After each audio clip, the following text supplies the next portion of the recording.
Hello everyone and welcome back to the Lazer Grand Arena, round of 32. 14th seeded Luna is Tabby, 19th seeded NEU. On deck for you, I'm Doland, and I'll be joined by Demarsh. Yo, I'm so ready. Look at this seeding, so close together, so much to talk about. Oh my god, it's going to be a great little matchup, this one. I cannot wait. Maximum potential here. And the ban's already underway. Looks as if the Lazer mod banned by NEU and Hard Rock 1 banned by Luna. Some pretty simple reasonings on the bans.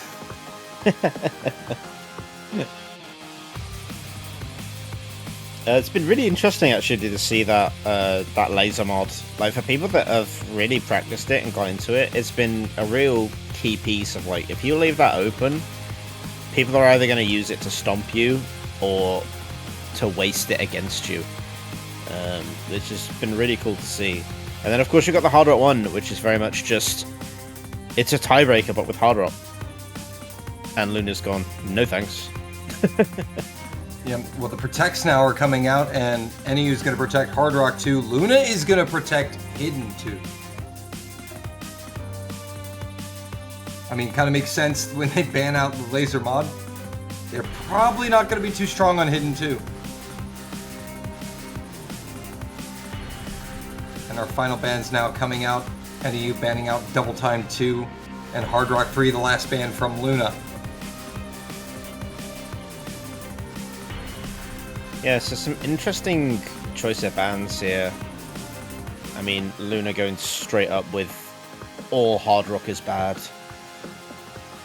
And NEU kind of just jumping around, taking out some more critical maps. Mainly that speedy DT2, which is absolutely insane. It is still 1.5 times pure bursty speed. Luna is immediately going to use their protect here. Right out of the gate, Hidden 2.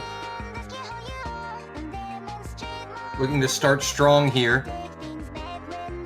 The other protect is Hard Rock 2. That is NEU's protect, so we'll keep track of that. But these are some interesting choices for bans and protects. I don't think we've quite seen a ban and pick phase go like this before. Yeah, it was it was very quick. I mean, a lot of players, I think, have been taking their time with a lot of these bans and picks because they wanted to really kind of play around. Right, yeah. What are you going to ban and what are you going to protect? But this was just very much, we know what we want to pick and ban against each other. Let's just get this started. And then also the fact of just the maps that were chosen as the protects, the Hidden 2 and the Hard Rock 2. Yeah, polarizing skill sets. Here we go. It's going to be Hidden 2. The pick here from Luna. Again, with NEU banning Lazer. Have to wonder if that could imply a potential, maybe low approach rate reading weakness on their side.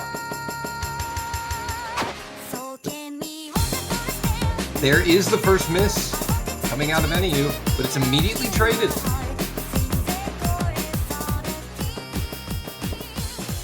Yeah, you've got a lot of misses coming in from Luna on this one, which is really surprising. Big accuracy drops as well. For the first pick, this is not going as expected. You want to keep the high accuracy on something like this. Yeah, Misk now. Oh, Misk coming out there from NEU, and now Luna with combo. And having the Hidden 2 be played right out of the gate with Nerves trying to settle into a match for low approach rate Hidden. I mean, absolute nightmare scenario. Oh, it's absolutely. kind of a cruel thing to do. It really is a cruel thing to force upon your opponent.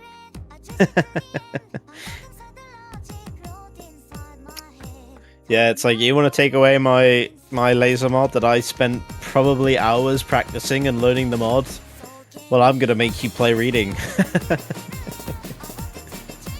Right out of the gate. Right at the start, yep.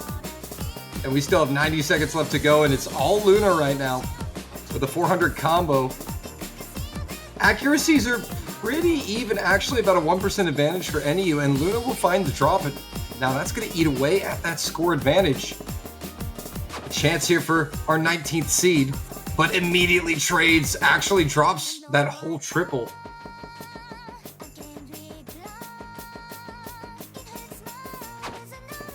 So, yeah, look at the combos, it's very even. Accuracy as well, to be honest, very even playing field, but that massive recovery combo from Luna has just done so much in favor of score advantage right now.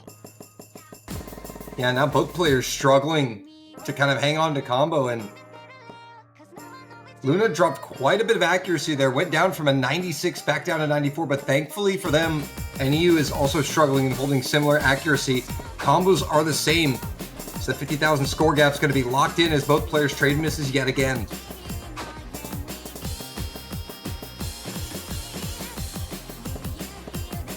Luckily, this pick appears to be working out for Luna, but for a Protect, you'd really want a bit more score out of this sort of map, because, yeah, 50,000 is still really massive score margin on Lazer, but...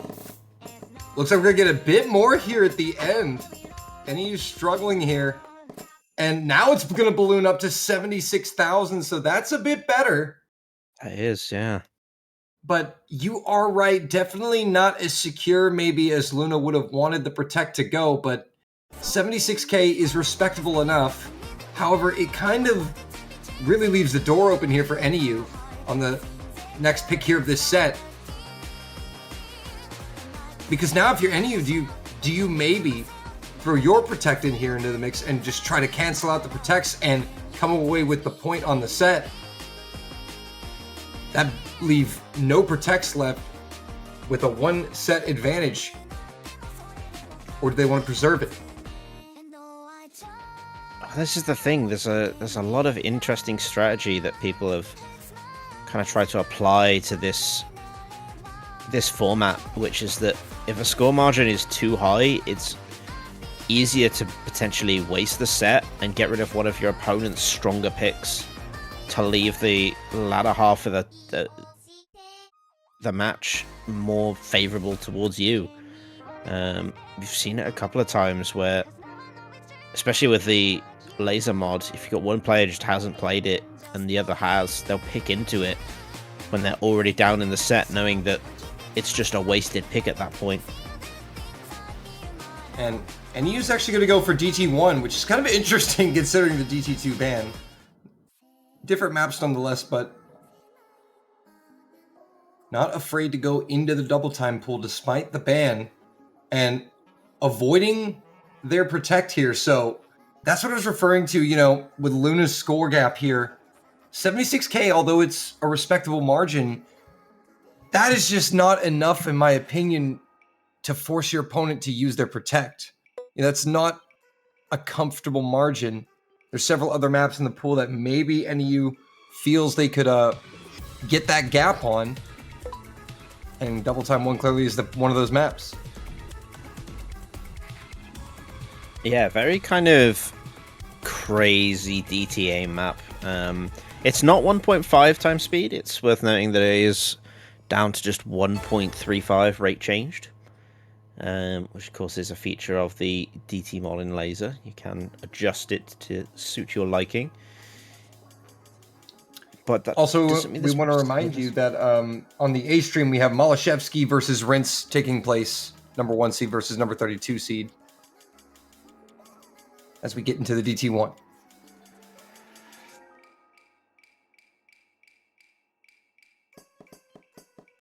So yeah, right out of the gate, both of them adjusted well.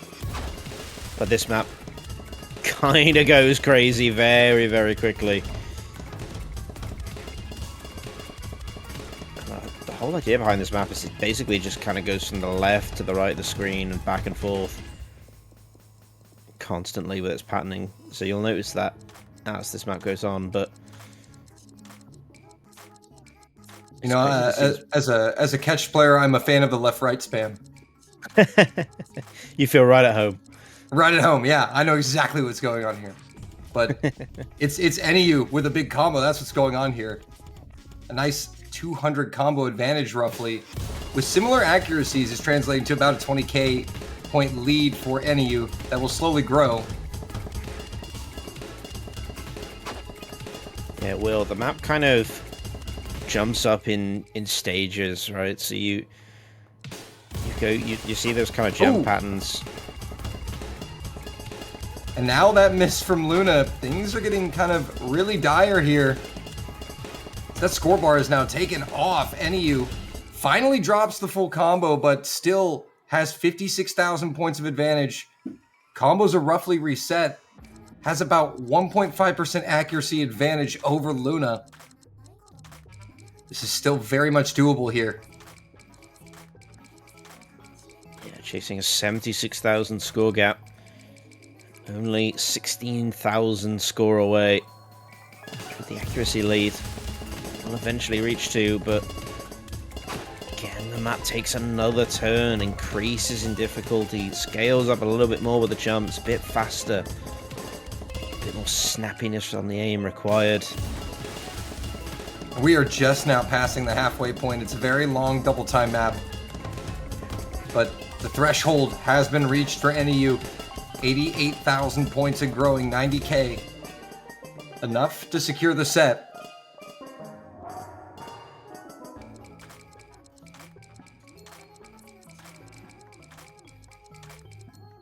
But the miss is going to come out here. That will give Luna a chance to return fire, and another one will come out, as although Luna's dropping accuracy, is able to combo game their way through that section. Oh no! Oh! You hate to see it happen like that. That was a brutal miss. And this is going to be very close here. 90k, the gap is settled. They'll start to ticker towards 100k, but that's still 24k difference overall for the set.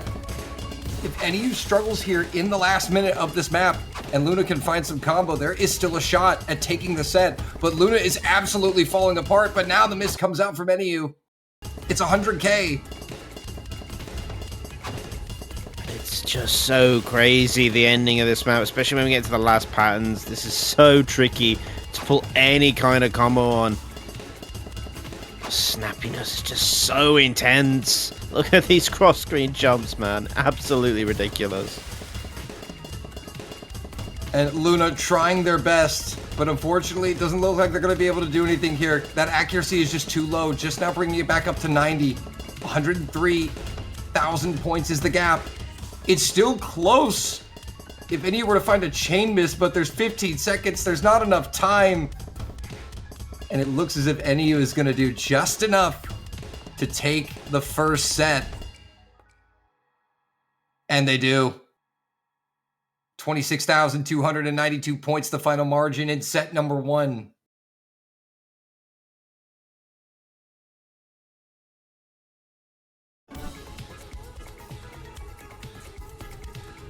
Yeah, that was a crazy recovery score difference for NEU there. And that's what's really hard. You really don't know what the score gap is going to be after the second map. So picking first in this sort of format can somewhat be a disadvantage as well as an advantage.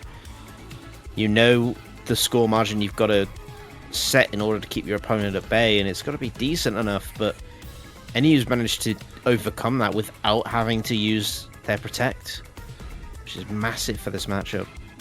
Yeah, and that's what we were kind of...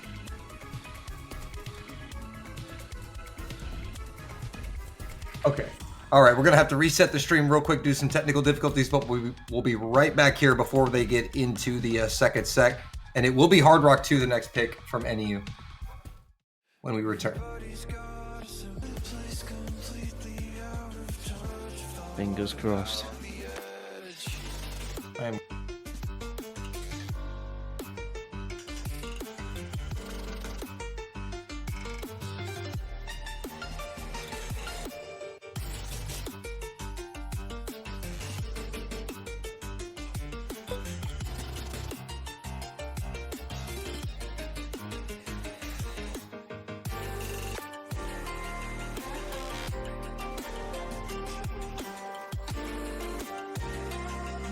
Yeah, we are. I see it.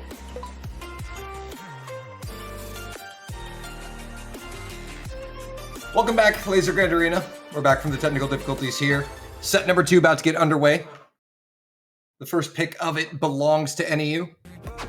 And they have elected to use their Protect right out of the gate, which is Hard Rock 2. This will be the final Protect of the match. Both Protects being used in the opening 2 sets here. Yeah, this Hard Rock 2, very high precision style map. The circles you're looking at right now sit at a whopping 7.8, which is ridiculously high for this style of range. Yeah, Luna definitely struggling with that circle size, as many players would, honestly. But NEU honestly struggling a little bit as well. The margin is only 30k, and again, we saw what a 76,000 score gap was good for on the Protect last round from Luna. So there's definitely kind of an expectation here with the Protect that you want to kind of shoot for around at least 100k to really put your opponent at a disadvantage going into that last pick of the set. But right now, the lead is doubled to 60k. Honestly, the Luna is slowly recovering the accuracy.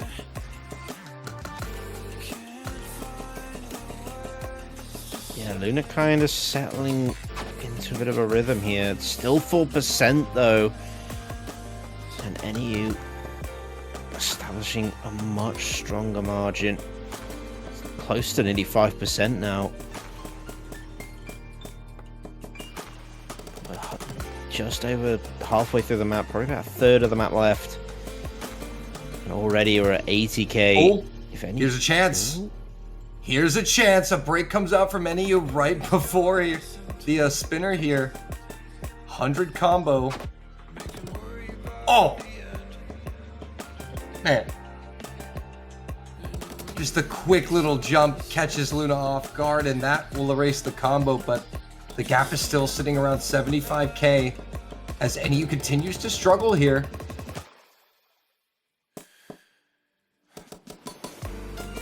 To find that massive margin needed.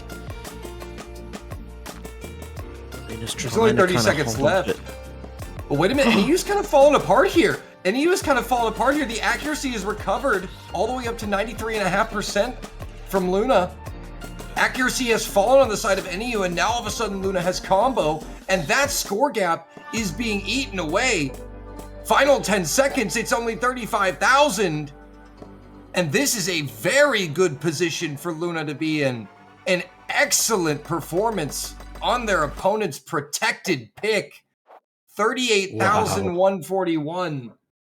That is definitely doable. That will give Luna some breathing room heading into the next pick here. Yeah, the second half of that map from Luna was like night and day comparatively. A much stronger performance. Pulled that back from what was nearly 100k down to just 38. That's massive going into your pick. It's easily overcome with a solid pick, and it's gonna be back on the hidden for Luna. Absolutely. Hidden 3 here. The techie ulti hidden pick with some pretty nice hit sounds. If you haven't heard them yet, you're gonna get a chance to hear these hit sounds. This is the funny thing. They're not hit sounds. They're actually part of the song. I'm not kidding. They're not hit sounds. All right, I need to go rethink my life. Match is yours. No, I'm just kidding. All right then. Exactly. Exactly. That's what I'm saying. How can you take it serious anymore? All right, anyway, there's a tournament happening. We got to do this. Luna with a better launch here. As expected on their hidden pick. Again, I mean, just all they need, 38,000 points roughly, will do the trick. But this map is consistently difficult all the way through. if there's anything to note about it, is what you're seeing right now, it does not really slow down too much or get any easier. It holds true to its form till the very end. And there goes NEU, struggling now as the gap rises to 45,000. And the FC still intact for Luna here.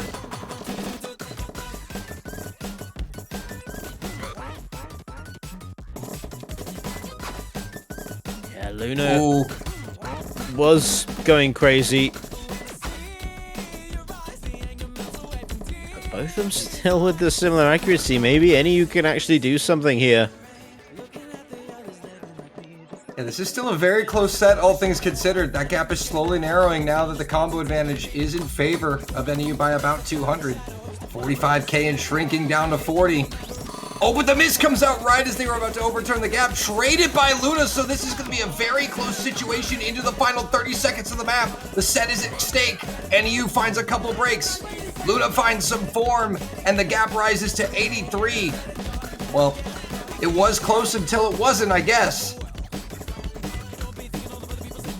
Just like that, the set is going to be secured from the jaws of defeat. Break comes out from Luna, but as long as they can nail the ending here, without too much difficulty, without falling apart, the job is done, and the set is theirs. Yeah. Just absolutely crushed it on that one. Luna takes a set off NEU there, so both of them kind of going into, let's use the term, break sets in this situation. Yeah, no, that's exactly what that would be. Break set for break set here.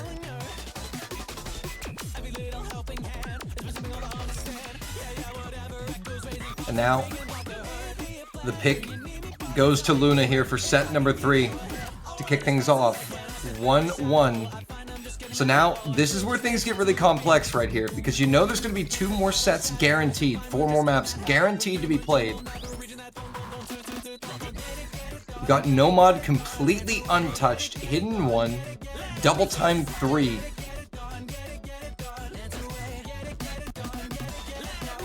And it's going to be Hidden 1. Luna, if it ain't broke, don't fix it. Hidden's been good. We're going to stick to Hidden.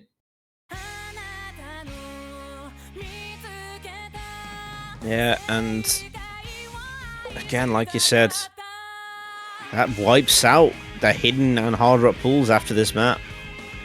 Still got one more DT map, which is, I'm assuming, where NEU is going after this. That would be my guess. But then it's just going to be a battle in the Nomad pool.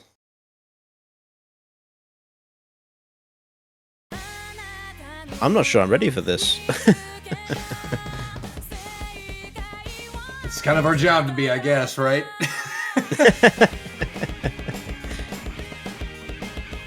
This wasn't in the handbook, though, I agree.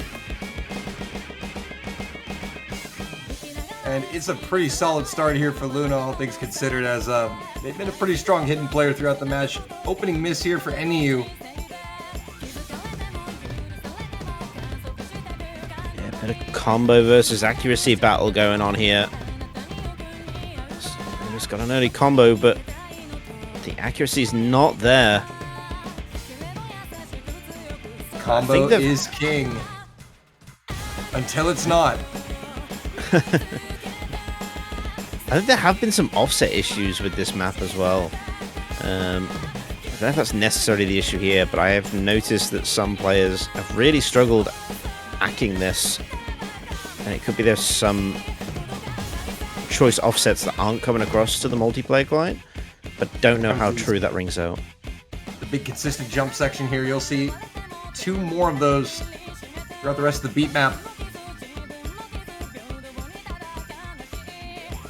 But actually, NEU is pulling out a considerable lead here now with the combo and ACK advantage.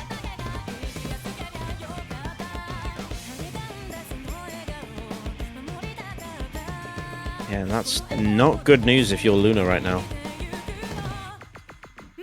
And you can see why Luna left the hidden one for the end. Obviously, the hidden one's typically kind of the, quote, easier of the hidden maps. It's just the aim kind of jump hidden map, whereas HD2 focused more on low AR reading, and HD3 was heavy tech. This is more doable for NU than the other hidden maps. A miss does come out, and Luna does have combo now, so this gap will be flipped. But still, 60 seconds left in the beat map. Anything could happen here, because NU's got a significant ACK lead, and at any point that Luna drops, NU's still going to be there to pounce. And there's the drop right as the scorebar was going to flip. The trades come out.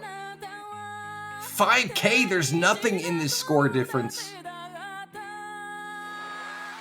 Yeah. Also, Luna is Abby, formerly known as Schwartz. For some people, I believe I mentioned in the chat. Got a lot of name changes this tournament. It's funny. It's always right before tournaments, isn't it? Every time.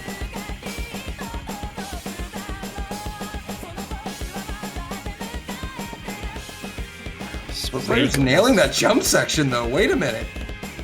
I know, this is going to come right down to the wire. The last 20 seconds, there's nothing in this. Yes, Luna probably going to decide it. And you're probably going to be about 15, 18k ahead out of this map. Yeah, NEU's actually going to get the better of Schwartz Luna here on the hidden map. I don't know which name to say, but we're going to go with Luna. 21,000. So a real chance here for NEU now with no protects left in play. No more hidden maps. No more hard rocks. Double time 3. And the 4 nomads remain in the match. Which, if this goes to a set 5, we might get a big nomad set. Well, that's it. It's yeah, like you said, after this set, it's going to be all nomad, all the way to the original.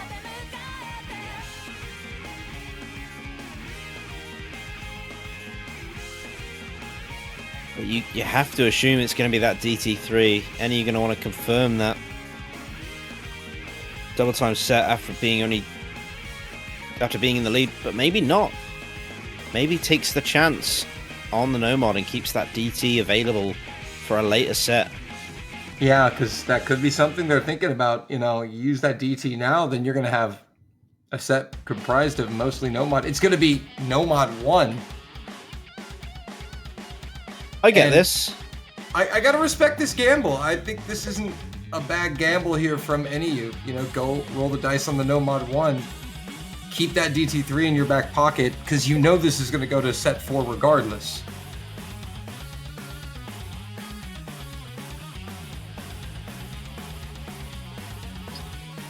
Yeah, plus as well, it's not NEU set to lose, really. You know, NEU's going to have that 4th set where they're going to be picking first, so why not save it for there? Establish a massive lead that Luna's going to feel pressured on.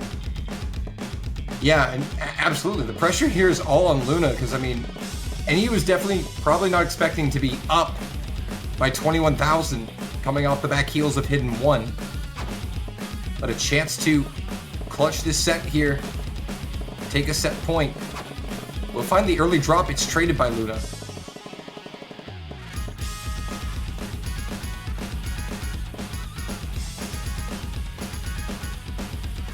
So far, NEU looking good, though.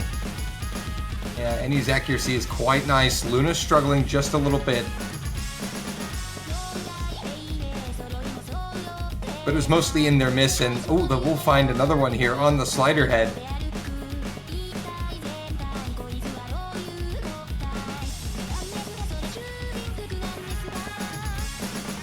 You can definitely tell that pressure is somewhat affecting Luna just a little bit. It's a nomad 1. These misses, they could just... We've all done it before on a nomad 1 like map, just miss aim. They really start to stack as well. Once you start to miss a couple. And NEU just absolutely starting to demolish this map. If they get through this KO time, never mind. What am I doing to these players, man? It's it's what we do. It's our job. What do you mean? But NEU, regardless, still now has about a 50k gap here on this map. Cumulatively, that's 70k. And again, that's where the pressure really lies on. Is that not only must Luna win this map, but must do it by at least 21,300 points, roughly. It's still doable. We're only at the halfway mark. And now Luna is indeed on the comeback here, but he's going to need to see an improvement in that act.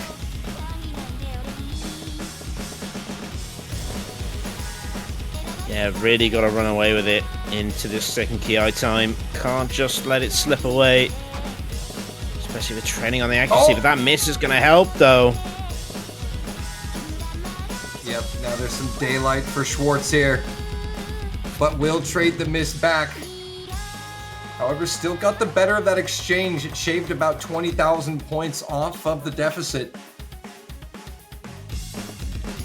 Now only about 45,000 points behind in total on the set.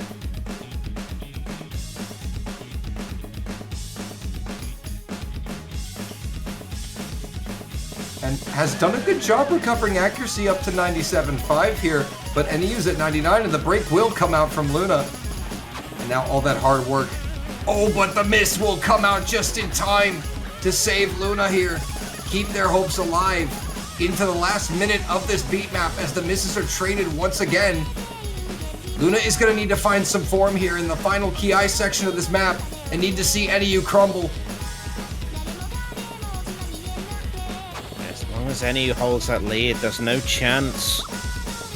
We're talking a 50k recovery now. It's not, oh, it's finally traded. The second I thought about the word traded.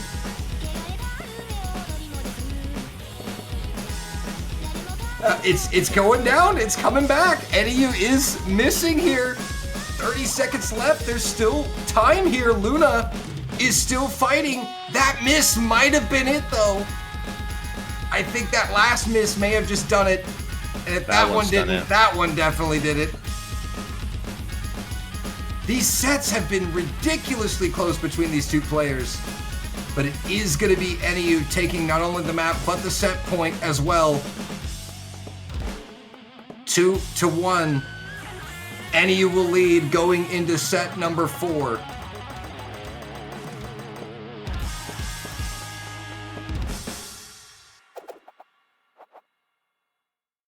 $47,660.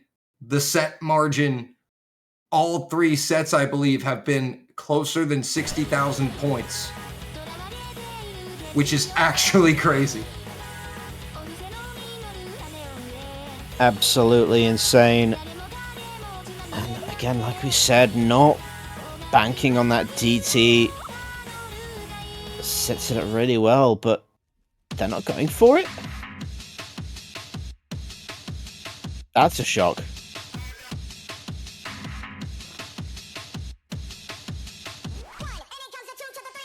That has surprised me. I thought, sure enough, they were going straight to Pupa.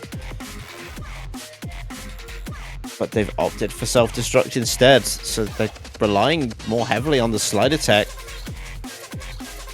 that this map presents. Very lengthy map as well, but an absolute classic. Now, the only other tactic I could see here for not picking the DT3 would be maybe NEU is tactically thinking maybe we play some maps here in this 4 set that are not favored towards me and just take these maps out of the pool. That way, for the 5th and final set, the last 3 maps are stacked in my favor. You know, the original and then the other 2 maps in the pool. Again, we're only left to speculate with the tactics that this format kind of allows. But it is certainly a gamble. It is, yeah. You really leave yourself open when you don't know how well your opponent is going to play when we get to that point. But it might not be that at all. Maybe this is just another good map for NEU.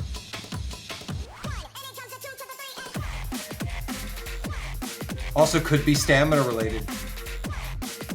Maybe just not feeling up for a double time map right now. We feel more comfortable on this Nomad 4 pick. Whatever the reason, it is the choice. We're underway here. It's set number 4, map 1.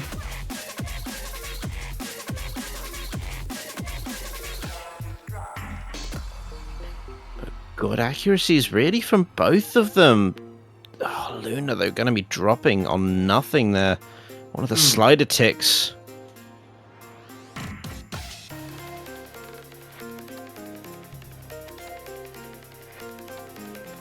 And now that will allow NEU to build a slight advantage here. 25k and growing, as NEU is on an absolutely superb run so far. The 99.6 AC. So clearly it was a well-scouted pick for NEU.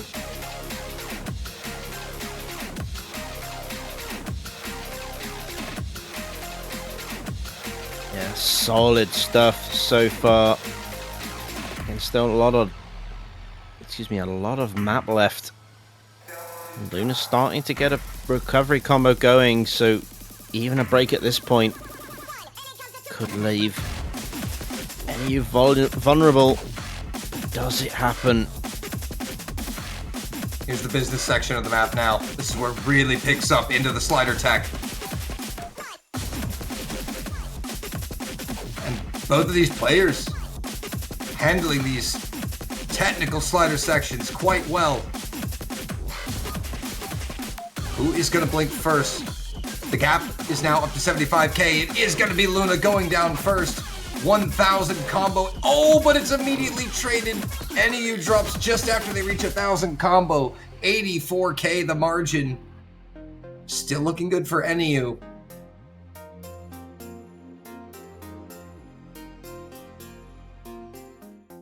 Again, we're talking about 80k. Like, on a Nomad map, that's ridiculous in difference. You know, the map's still the multipliers, like the DT maps especially. You know, 80k not kind of crazily far out of the realm of possibility. And also, NEU is a name change, formerly known as Agent.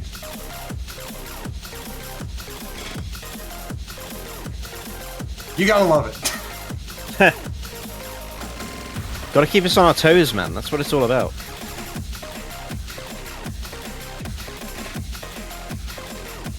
$40 left, and brilliant combos here from Miz does come out. From the right player, there could be a comeback, but 90k the gap.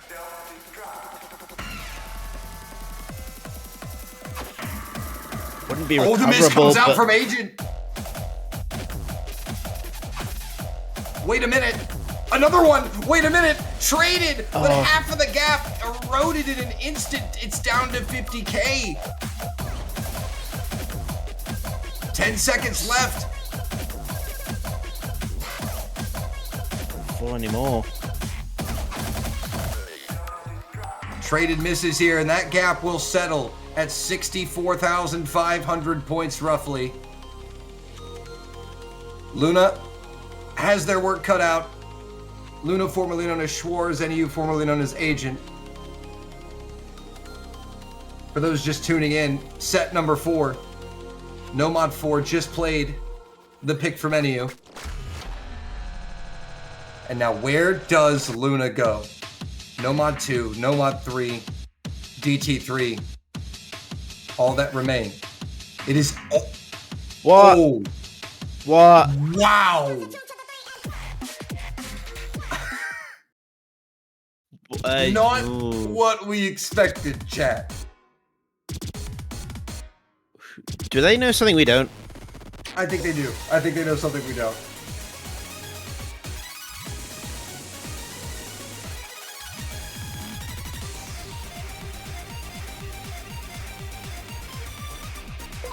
I mean, Schwarz is still respectable on double time. But I just don't know. It's going to be DT3 here from Luna to wrap up potentially the final set.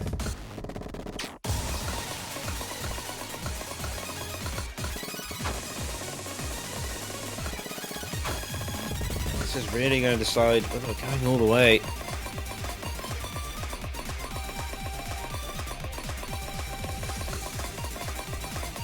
NEU on the verge of yet another seed upset this weekend, but does find a miss on that stream, and Luna holds form. Will miss at the very end on the slider after the stream, though, so everything is canceled out. Luna needs 64,511 points over NEU to take this set.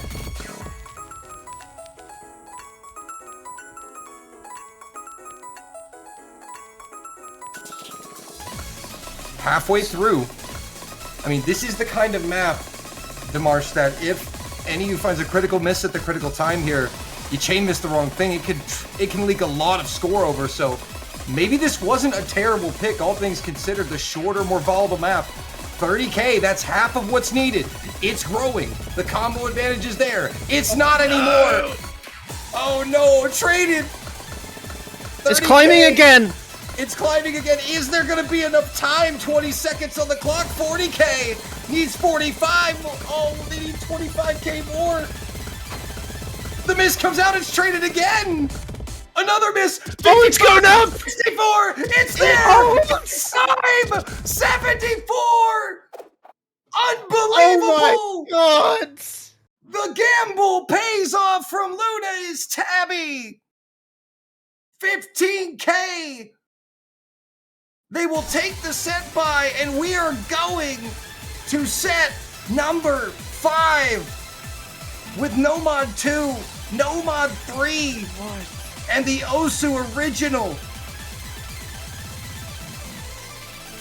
With No Mod 2 and 3, quite possibly, I mean, you've got the dense stream map, Demarche, and then just the downright most weirdest, disturbing. It's just disturbing. That's what me and Fiery had to agree upon. There's just no way. It's just the funky alt map plus the original. This is insane. I don't believe we're still talking about this matchup. This is absolutely incredible. Holy moly. So Luna gonna start us off. Not really a surprise after what we've just seen on Pupa. It's are we floating in space? The No Mod 2. Will this be Luna's holy grail? The winner of this match will be squaring off against our third seed, Lexus 3S, formerly known as Welter. Better known as Welter, I should say, in the round of 16. What a match. Oh my God. It's going to be a tech set to decide it all. And I have absolutely no idea who this favors. Absolutely no idea. I mean, you just look at these scores. That it's hard to guess what's because ever since the third set, none of our predictions have worked out, Demarche. No, absolutely not. We are completely in the dark. Know nothing, and we're traversing unknown territory with pure feeling. You know, with this score format, Demarche, there is one thing I like about it. Because there's no genuine tiebreaker, we can call this set 5 overtime. Oh yeah. 3 maps. Here we go. No Mod 2. 10k separate our 2 players. It's just accuracy. No misses have come out yet. But one player is doing notably better than the other on this stream map. NEU is cooking right now, and the first miss will come out from Luna. Yeah, big miss. Lots of accuracy drops as well.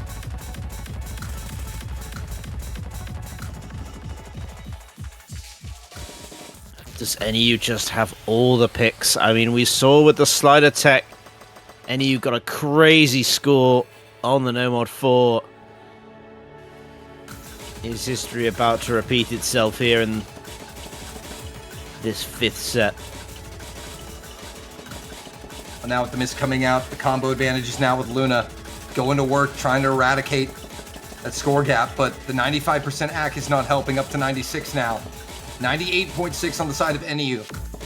And that is keeping them in front and growing that score margin, actually. But Luna has shown to be able to combo game throughout the course of this match. And boy, that really has been a story of the weekend, hasn't it? Combo gaming versus accuracy. Here we go.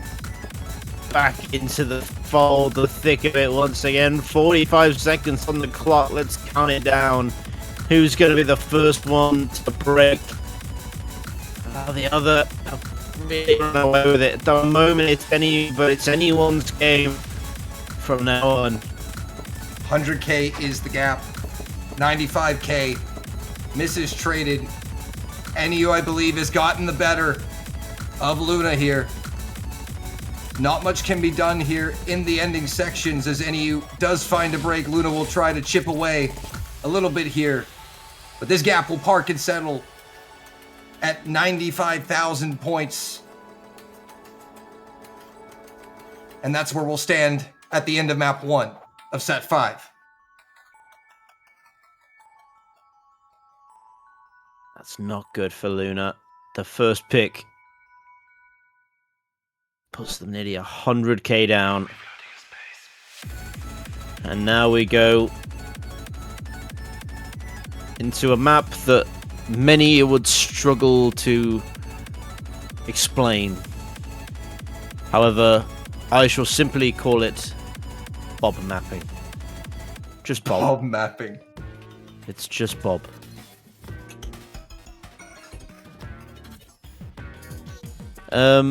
This is very rhythmic. You've really got to follow what you can of the melody of the tune of this map.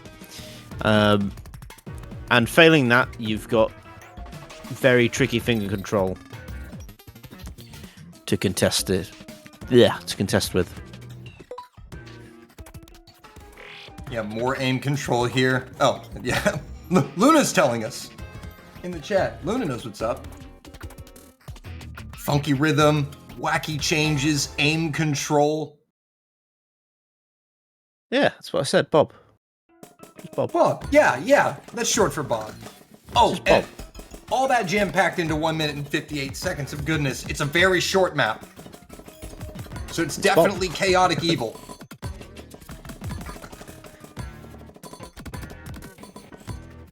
Now, Luna really needs to pull back some of this score, and will get the better of NEU on the intro of this Nomad 3, as the miss does come out on NEU's side. And actually, for the first time this match, Luna has definitely superior accuracy. Aside from the Hidden 2 is the only other map I can recall where Luna had accuracy this much better than NEU. My brain is shutting down. What am I watching right now? This Bob mapping. This is insane from Luna right now. This is Bob playing. This isn't Bob mapping. This is one of the best runs I've seen on this. What was Malashevsky's score on this? That's the other thing. They played that map in that match, and we have no idea what he scored on it. But this is up there, and the miss coming out now from NEU with 600 combo, 100k. Luna has not only built up 95,000 points, is absolutely stat padding right now with 150k and 800 combo. There's 30 seconds left. Oh my god, Finally that goes was down. insane. But this is still an insane score. What a time for it. And NEU has no idea, even though they have 200 combo advantage, there's just so much score that they will have to fight back on the original. And this score is so massive, Demarche, because it will now put all of the pressure onto NEU for the final map of this match. Yeah, Malice 99% FC. That sounds about right. Yeah, but that's not bad.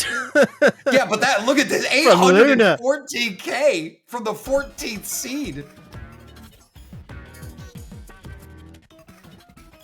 I literally, as I watched Luna's combo go further and further up, my mouth just dropped further and further, my jaw bouncing off my knees.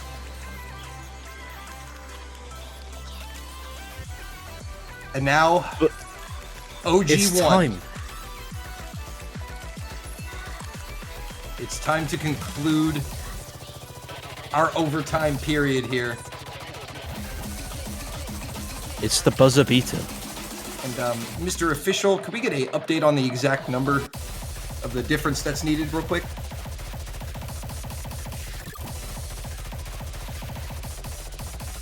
But I believe it was like, what, 135,000 over 95? So we're looking at about 40K roughly in favor of Luna.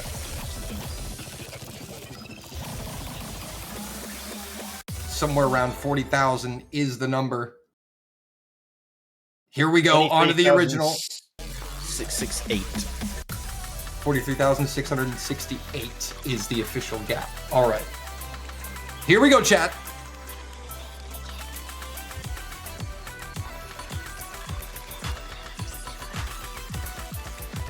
Oh, it's 24,000. So it's much closer than we were originally led to believe.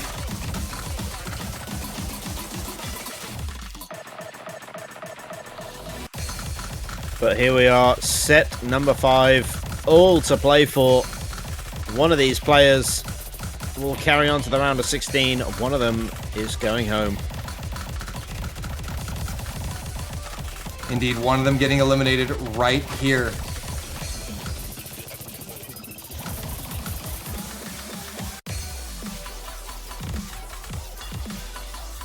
And so far, still anyone's game. Accuracy advantage for NEU. But it's Luna who's combo gaming.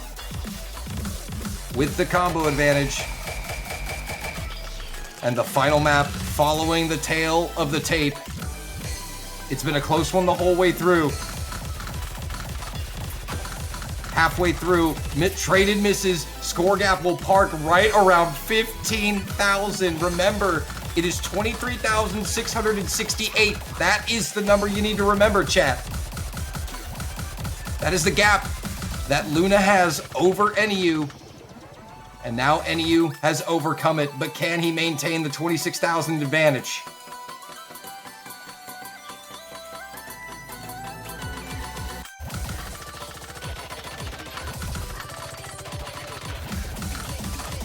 Yeah, and again. Oh, God, here we go. Traded misses. Down. Less than a minute to go. And Luna needs combo. There's another miss. It's not traded from Luna. Luna's going to have to pop off here at the very end. Because NEU has the gap by over 20K. The misses are now consistently coming out from both players. And if this scorebar's falling, though. It's going to be NEU if this holds, but the gap is narrowing. 23,668 is the magic number. Oh, that's a miss. 15 seconds coming up. NEU's going to have to fall apart at the end. Miss comes out. Can Luna hold? Another miss. Wait a minute. Gap it's narrows. falling. Narrows. Gap narrows. Luna's going to do it. No. Unbelievable. NEU may hold on. NEU has won by 6,000. What is it, like 6 or 9,000? It's under 10K. NEU is going to prevail by 8,655 points in the final set. Unbelievable. What was even that, Demarche?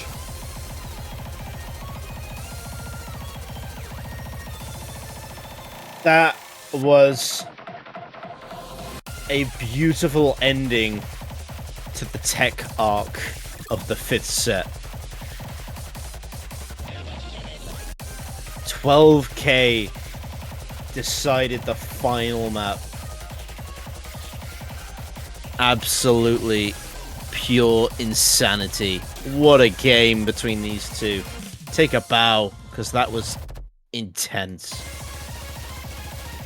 That was the closest match of the weekend, hands down. Unbelievable stuff. But it is going to be NEU, formerly known as Agent, taking the win. And will move on to the round of 16 to face the 3rd seed, Welter.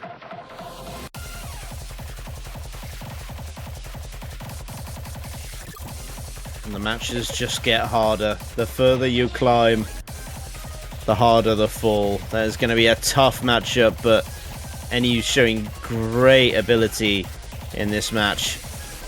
Really stuck it out right to the very end. What a game. What a game.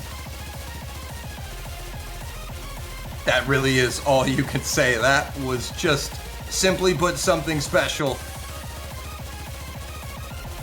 But unfortunately, we have to say goodbye to Luna's Tabby, formerly known as Schwartz, eliminated from the tournament, as is everybody who loses in the round of 32. It's only single elimination until quarterfinals, I believe. Yeah, only the top 8 make it to the double elimination bracket.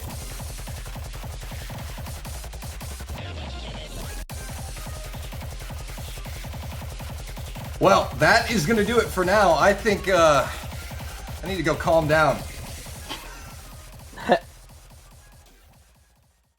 Agreed. What a game. Coming up next, let's see. It is going to be Alpheu and Flames Tier. Coming up next. In about 13 minutes, that'll be over on the main stream, I believe. That is our 15th seed versus the 18th seed, so should be another close match. Definitely go and check that out. Demarsh, thank you for joining me. It was a pleasure. Absolutely. Anytime.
Hello, everyone, and welcome back to the Lazer Grand Arena. I'm Dolan, and this time I'll be joined by Fiery Rage for the 8th seed against the 25th seed.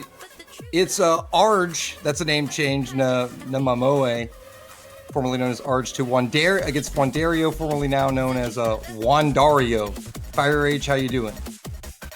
I'm doing absolutely wonderful. I get to commentate my favorite player of all time that has 50 name changes and probably spent over $500 on them at this point. Yeah, I was kind of rambling there on that intro because I was reading through all of those name changes and I was kind of just, admiring it. No, it's great. Really admire the commitment to the game. Hey, if you gotta flex your money somehow, you might as well, honestly. Anyway, it should be a relatively interesting matchup. Yeah, some people do that, and some people just call themselves Osu Millionaire on Twitch. It's a variety of different ways to do so in the community. But this should be a very interesting match because Fire Rage, as we've seen so far throughout this new format of the Lazer Grand Arena, we've already had a big upset. As a matter of fact, we have. I need to look at it because I wasn't paying attention. It was the 22nd seed taking down the 11th seed. That was a Fedora Goose who fell the 11th seed. It's a Polish player. I always get them mixed up, and I can't pronounce Polish names properly, but it was a really solid match. And this new format is kind of throwing a lot of players for a loop in the sense that it now opens up the game to so much more strategy with picking than was never really possible before. Yeah, no, we saw that in droves, especially in some of the first matches, actually. The match against Emil Bus and Jackson had that in droves when it went to tiebreaker. I think so far the only match that has actually gone to a tiebreak set. We had Emil Bus protecting DT2 so that Jackson couldn't actually pick into it until later, and then he picked into it when he realized that he had a set that was going to be lost no matter what. So it really opens up a wide variety of different strategies. Usually, you would just ban maps that you're not good at, but now you could actually protect them and just, if you're not going to be making it back in a set no matter what happens, you might as well just throw it to the wall.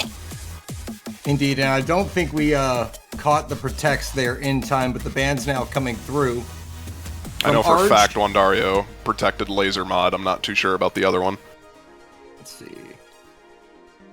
Arj protecting or banning that hidden 2 and the double time 1. And I'm not quite sure what Wandario's second ban was, but Wandario banning double time, so only double time 3. Oh, never mind, it was double time 3 getting the boot, no double time, all right. Finally.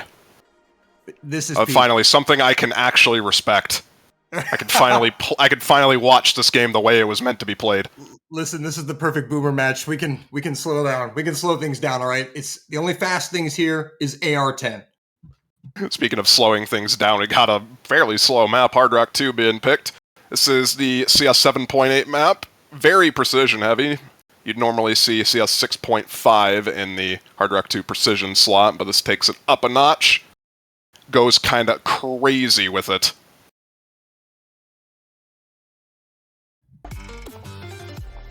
It looks like the official getting things set in the lobby. Leo, our official today. And also, we want to remind you there is another match going on over on the A stream. Be sure to check that one out as well. Have it tabbed open. But we're getting into our first pick here, which is going to be Take a Breath, picked by Arj or Nanamoe. Or we're just going to call him Arj from now on, honestly. Yeah, I think that's what everyone knows him as. Yeah. Listen, I'm only going to do it so many times.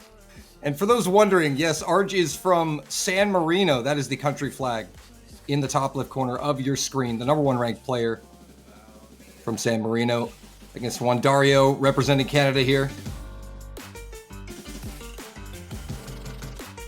But I believe Wandario was formerly of Hong Kong. I would not know, honestly. I'm not too familiar with I know there was a Canadian flag change players from Wandario, so... But now represents Canada, and you know what? That's all that matters, really. I get some Canada representation in there. I was about to say both the players were holding on to fairly decent combos, and as soon as I even thought about mentioning those words, everyone broke at the same time. So, very fortunate to have that happen. For now, though, it seems like Arj pulling away with the lead just because of the accuracy, mostly alone. Combo as well in his favor by quite a light margin, about 120. A solid margin of 50k at the moment. And, oh, we'll drop that big combo, so now Wandario will have a chance to pull that back. But for those that are wondering, these matches are contested in 2-map sets. Each player gets to pick 1 map in the set. Total highest combined score of the 2 maps wins the set. And that drop from Wandario is going to hurt. Another drop, and now Arj back in control of things here. Unfortunately, just not looking too comfortable on the high circle size. Accuracy 3% below, and with the accuracy scaling on Lazer being much harsher than it is on your standard score V2, that's going to end up mattering quite a bit here as the lead balloons up to 80k, most likely going to be seeing 100k score lead by the end of this. And the protects, Arj protected no mod 4, and Wandario protected the Ellen pick of the pool here. He did say if he lost this by 200k, he was going to be picking into a Lazer mod. It's not quite 200k yet, so I'm not too sure if he will. Yeah, and that's, again, the tactics, right? Because those protects are so valuable in the sense that, you know, it kind of telegraphs to your opponent whether or not you're using it as your best map, or you're just trying to deprive your opponent of something nice. As you alluded to, we've seen that tactic used before, but it's going to be Arj pulling about 123,000 points into the second pick of the set, which will belong to Wandario, but that is going to be a solid margin to attempt to overcome. Very solid accuracy from Arj on that 10-100 as well. How do you turn off the leaderboard? That's a great question. Man. I'm actually not too sure how you do that in Lazer. I thought it was a bind, but nonetheless. Sorry. Our Lazer knowledge lacking, man. We're getting exposed here in the booth. It's too early for this, but Hidden 3 is going to be the pick. Yeah, relatively, I guess you could call it semi-alt, semi-tech. It's a collab between Flake and Moth, very well known for their OWC maps. Moth in particular makes quite a lot of the alt-oriented maps that we've been seeing throughout the tournament. Flake is a bit more of a tech mapper, and those two styles are pretty much clashing together here. That's why this is semi-alt, semi-tech. When you add the hidden mod on top of that, have to read these with no approach circles, so that's always a fun thing. And there is the MP start command coming in.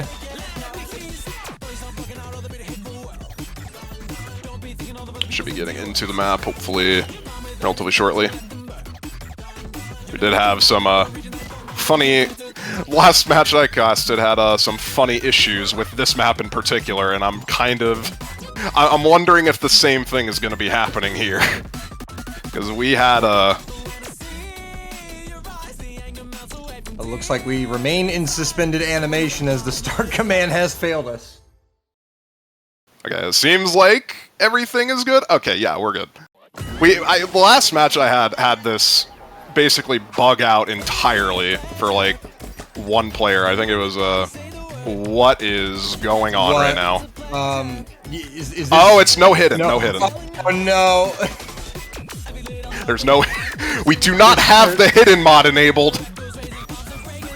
I gotta respect the fact that both players have just said, no, I'm not scoring points.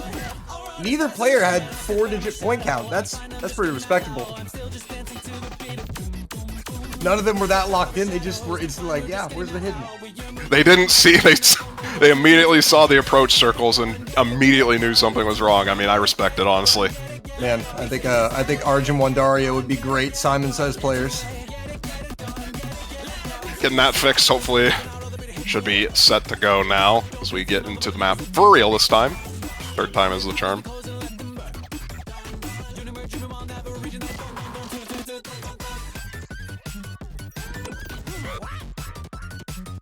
We are indeed locking in here, Leo.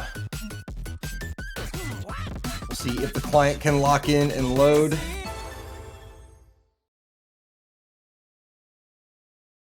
Seems like it did. We'll see if we have the hidden mod. We do have the hidden mod, as a matter of fact. So it should be good to go now. After a bit of delay. Yeah, you can already see just right off the bat this alty techie semi-bursty map here. Early miss from Arj. Also has some of the craziest hit sounding of all time. I'm not too sure if you can hear a lot of that, but that is not the song. That is the hit sounding. The Amen Break samples and whatnot, all of that is the hit sounding, not the actual song. Very good start for Wandario, though, holding on to a very solid combo and accuracy. Pretty much the exact opposite of what we saw for Arj going into Hard Rock 2. Just the stations have flipped. As soon as I say that, though, Wandario getting a miss. A couple misses, actually. Arj holds on to a solid combo now, and that is going to be shifting the score lead right on over. Yeah, that's going to be fairly problematic here, as Arj has recovered up to 300 combo, will be taking control of that score lead. And just like that, Arj is looking pretty comfortable to win this first set, but we are far from home here. Final third of the map remaining. Missing on that back and forth stream is so unlucky. Oh. And I mean, it's not just the fact that Wandario has to not only flip the score gap, but then also score another 124,000 points on top of that, essentially. One of the harder parts of the map coming in, both players missing on it, so no combo advantage for either player now. Yeah, and that should definitely seal the fate of the set. Arj will definitely be taking the set. And looks like they will also be taking the proverbial point as well, which doesn't really matter. Again, the point comes with winning the total highest combined score of the two maps within the set. But Wandario will get the first pick of the next set.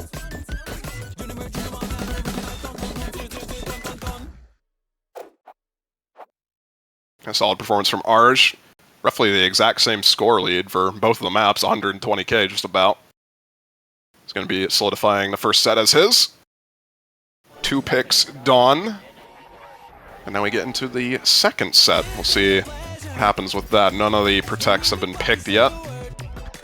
Yeah, that's an important detail to note, that both protects, which are the No Mod 4 and the Lazer Mod pick, are still in play. Hidden 1 is going to be the pick from Wandario, going to keep it in that hidden bracket.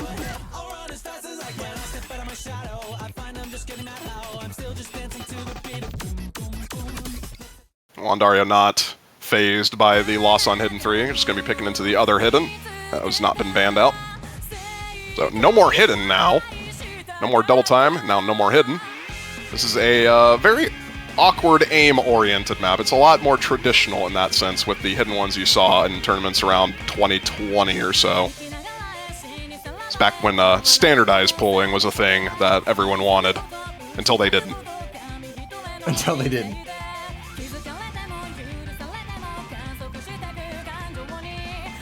And a pretty crucial set here in this match for Wandario as the lower-seeded player. Given the fact that both protects still in play, and if Wandario is able to take this set away from Arj, definitely makes the remaining potential 3 sets of the match very interesting with the maps remaining.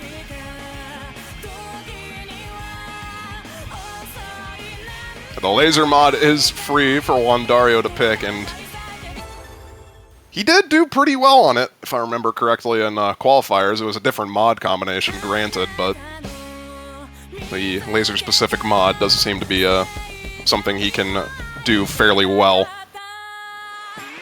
Oh. Wandario struggling with accuracy on the intro, but Arj finding a drop.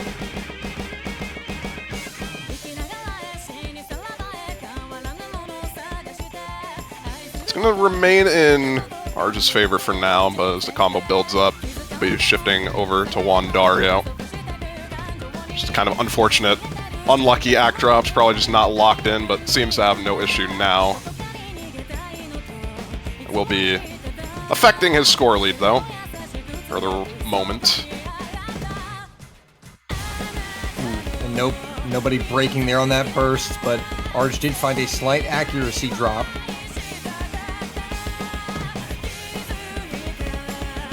The end of these key eyes are what's going to kill you. There's a lot of awkward aim in these. Arj missing right before it, though. We're going to be getting into one of the hard parts here.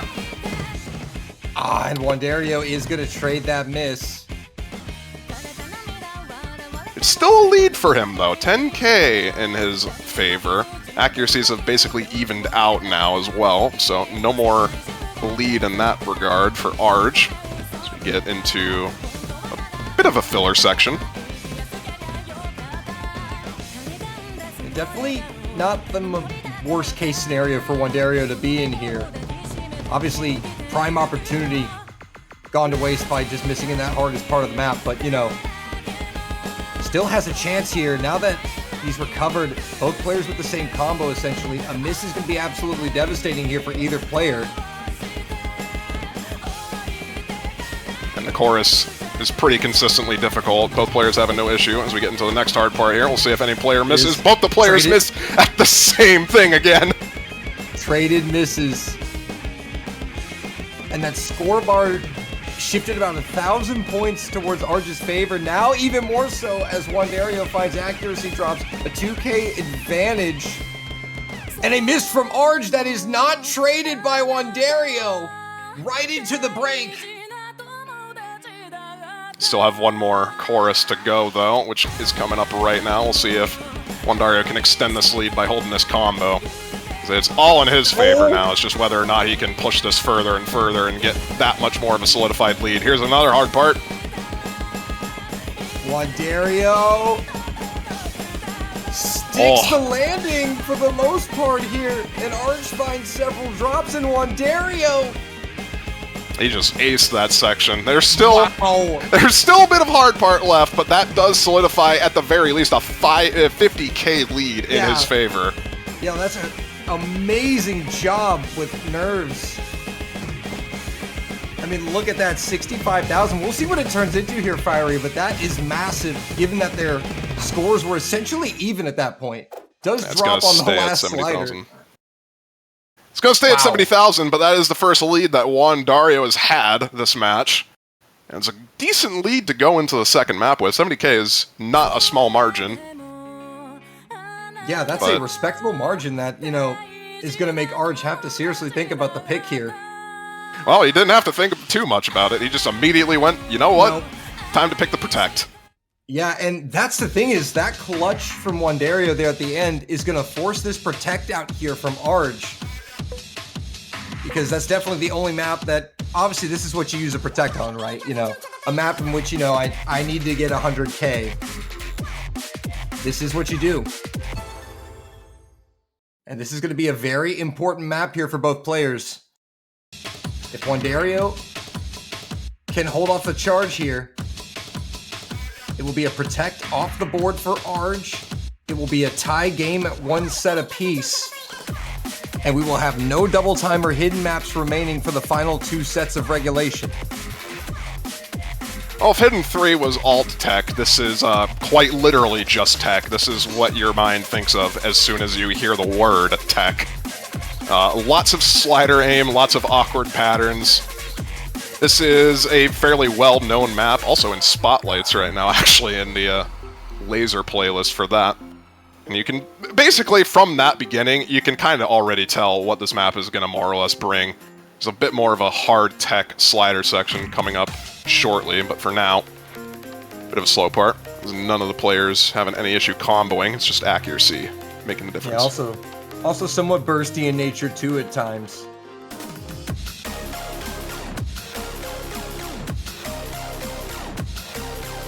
So far, a good job done by Wandario, keeping that margin at a respectable 7,500 points in favor of Arj.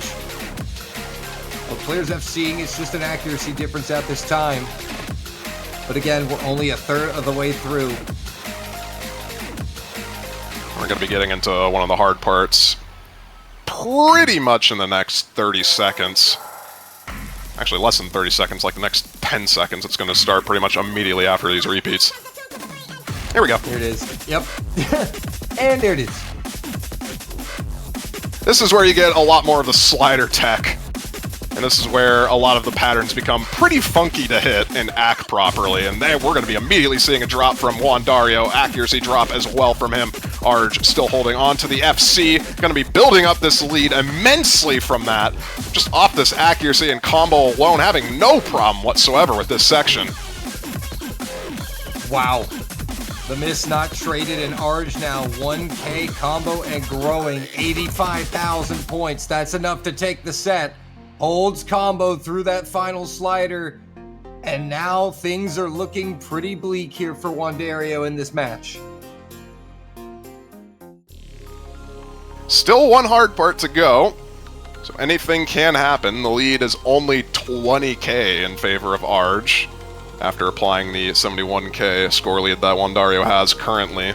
So if Arj gives up anything, really, during this latter half of the map, or latter third, rather, and things get a bit interesting, this is where we get some of the funky alt patterns, I guess you would call them. So, oh yeah, those are definitely alt patterns. But Wandario is going to need to clutch up this remaining bit of the map here, just like they did on the first point of this set, and hope for a miss from Arj here. But that margin now is 140k. There is a miss from Arj. A chance for Wandario. They're going to have to cut this in half. Is there enough time? They can't afford a miss. 30 seconds that was actually, on the clock. That is the best place I think Arj could have missed. Wandario needs to FC the rest of the map, and if he manages that, I think this point is his, actually. The margin is coming down. You see Arj doing everything they can to combo. Another miss, though! That's gonna help! 120k. Chain missing now is Arj. Wandario holding strong, vying for a crucial point in this set and in this match. Another miss from Arj! 100k! It's not gonna be enough. 2 seconds! No, he runs out of time! A just barely holding on. Difference. Wow! This is the accuracy. The accuracy from Arj there, carrying him over the edge on that. But very close. Probably not what he expected the Protect to be like, I imagine. No, but definitely grateful now that the Protect has cashed in a 2-0 set advantage. And now Arj is just one more set away from winning this match and going through to the round of 16, which is single elimination at this point in the bracket. He gets to start off the next set with his own pick. No more Protect in play for him. So he's going to have to experiment with other picks, see what he opts to go for. Hard Rock still has 2 of them available. Other than that, though, it's the no mod pool, and it's just going to be staying with the Hard Rock. Hard Rock 1. This is a tiebreaker in the Hard Rock pool. Who would have thought? Crazy how they just did that.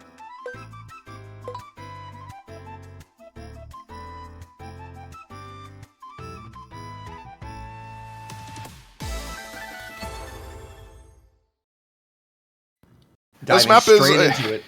Yeah, this map, a bit more about this map. It's a custom for Course Ace Open 2022, a custom song. Unfortunately, not licensed like some of the other Course Ace originals, so it's a lot more... It's a tiebreaker song, and once you know what that means, you'll kind of get it. It tests a lot of different skill sets. There's a lot of streams, flow aim in this one in particular, that can throw people off guard. It's a bit of a tech-oriented pick, I guess, which fits with what Arj has been picking for the most part.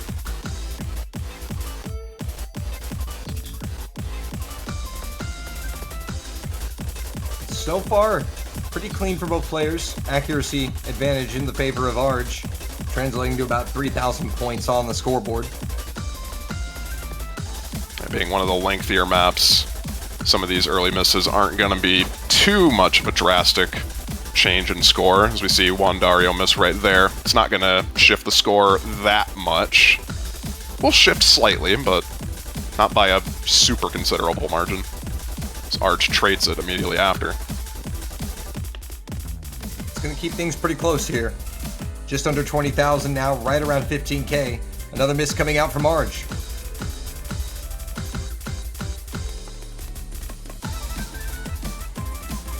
Accuracy keeping him in the lead for now. Not going to be lasting much longer, though, if Wandario keeps this combo he's built up. Bit more of a techie section as we get into a slowdown here. BPM starts to shift down here. Arj is having a lot of trouble with this. Yeah, 2 misses there in that section, and now the score advantage in favor of Wandario here. Who's looking very comfortable here. I mean, has been holding pretty steady in that mid-97 accuracy. Has gone up and down, but has really locked in here and now holds about 20,000 points on the scoreline, which will now grow even more as Arj drops yet again. They actually both missed on the same thing, so it's going to be even out for now. Accuracy lead is giving Arj a bit more of a lead here as we progress through the map. Here's where the cut streams come into play. This is a lot more of the tech cut stream aim I was talking about. Both these players nailing it so far.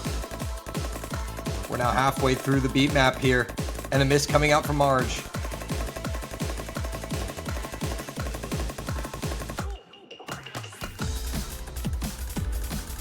Is it going to come down to a good old match between Combo Gaming and Ack Gaming? So far, that's how it's panning out here. And Combo is king for right now, at the very least. Wandario slightly extending the score lead. Not going to be any more with that miss. That's going to be halting his advance, giving leeway now to Arj. He has to claw this lead back a bit. But will do so quicker because of the superior accuracy on their side. Now back in control. With just under 2 minutes remaining in the beat map. Another miss from Wandario, especially immediately prior to a slow section. That's not going to be helping things at all, as Arj now has a chance to solidify a combo lead. And now taking off 25K, the largest lead of the map that we've seen. Funny enough, it's been very close. Oh, still a minute remaining of the tiebreaker. So anything can happen in this last part. We'll see what happens. Any unfortunate miss from Arj, and no misses from Wandario. That score lead's going to shift in a flash. But for right now, not right now, never mind. Arj going to be dropping. Now it's up to Wandario, holding on to this combo. Just chip into that score lead as much as possible. Exactly. I mean, this is already a really great place to be for Wandario. I mean, Arj only up by 20K and now shrinking. Well, now will be growing because of that miss from Wandario. But still, this has been a fantastic job done by Wandario as long as they can avoid chain missing here at the end. Arch does trade it, so it's going to be stuck at 30K for now, which is a pretty decent place to be, all things considered.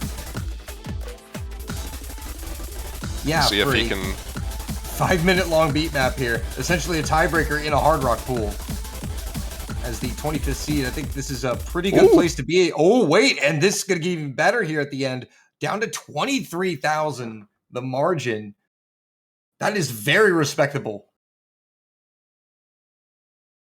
And now what I find interesting now is, does he want to go with the laser mod here? This lead is pretty easily recover. Okay, never mind. He just went for a laser mod. Forget anything I said. Yep. Yeah. That was a.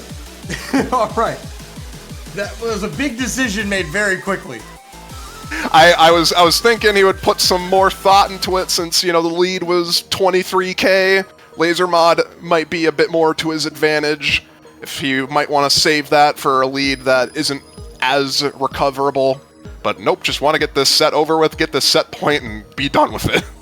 Yeah, I think even after you slow down, think about it here for a few minutes, it makes sense. You really do need to get this set at all costs because, number one, you lose if you don't. You just flat out lose if you That's don't. true. I mean, just want to get one on the board, I guess, at this point. But obviously, you would only insta-pick the Protect if you were only confident in that map. I mean, you look at the remaining maps, Nomads 1, 2, and 3, and Hard Rock 3. I mean, it doesn't look that good for Wandaria. And if you can contest that Hard Rock 1 as closely as you did, to be fair, the rest of the maps are a lot more in that vein. Hard Rock 3, I think, is probably... Actually, not Hard Rock 3. Nomad 3 is probably the one that's more out there compared to the others, but... if he can contest Arj on Hard Rock 1, I think he has a fairly decent chance on the other 3 of the 4 maps. Here's the interesting thing, because it kind of was scrolled up, went up really fast. Arj did call a timeout. So we are under a timeout right now. I think as soon as you said that, he came back. Yeah, and then he's back. Okay, so we're about to not be, but... He did take a timeout to, I think, fix his eyes. He was probably having a strain on them. Eye strain is very real on computer screens. Take care of yourself. But yeah, Laser mod. This is freeze frame. And this has been quite a treat to see. I mean, I would not want to play this personally, but you know what? A moment where I'm glad to be here with you, Fire Rage. This is, like easy mod on crack, I guess you could say. This is individual patterns based on the new combos appearing all at the same time. So all the notes appear at the same time. The only difference is the approach circles, and if you are not comfortable at reading this, like Arj very obviously isn't, you're not gonna have a fun time, and Wandario is just kind of gonna, you know what? Respect. Might as well just get this set over with. Yeah, but I think, you know, Wandario will come to regret this choice even after getting the set on the board, because Wandario clearly did not anticipate that Arj would have less than 10,000 points at this time. Because look at this margin that Wandario could have carried into a different set. The point you were trying to make right before it was insta-picked.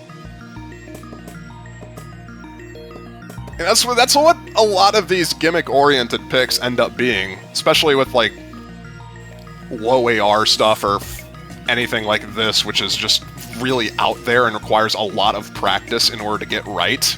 If you don't practice this, you're not going to have a fun time. Regardless if you're the best reading player in the world, you're just not going to have a fun time, because there's going to be some patterns that are just not readable. Well, I actually also think that Arj is not playing now intentionally at all, because Arj knows I'm just going to concede the set. You know, I'm just going to concede the set, and I don't have to play this. Because if this was the first map of a new set, then Arj would have to think about what map is going to be wasted, you know? But since... yeah, I mean, but essentially this laser mod just auto-wins a set in some instances. That's how it is. We need... And that might be the largest set differential. Hey, if you need a set right now, might as well take it. That's going to be one on the board for Wandario. He still needs to take one more to force a tie-break set, though. We only have 4 maps remaining to do it with. 628,000 points. Not a bad score there. And all things considered, that's a very respectable laser mod score. I think that's actually the highest laser mod score we've seen this weekend. I was about to say, wait a minute. Have we seen even a 700k? I know freeze frame is very hard. A lot of players are not familiar with it. It's one of those mods that... Has Nineric played yet? It's one of the mods that requires the most practice to get right, I think. And, Wandario got to go into probably one of the classic songs in Osu, at least for me, Freedman, on the Nomad 1. bit of a surprising pick, in my opinion, since he banned DT2 and DT3. This does have bursts in it, not as much as the other two picks I mentioned, but there is still a tapping element to this at 240 BPM, but it is primarily focused on aim. It is your traditional No Mod 1 in that sense. It's a bit of a risky pick, but probably the best option he found given the situation. Not really wanting to pick into Hard Rock since Arj is specialized in that.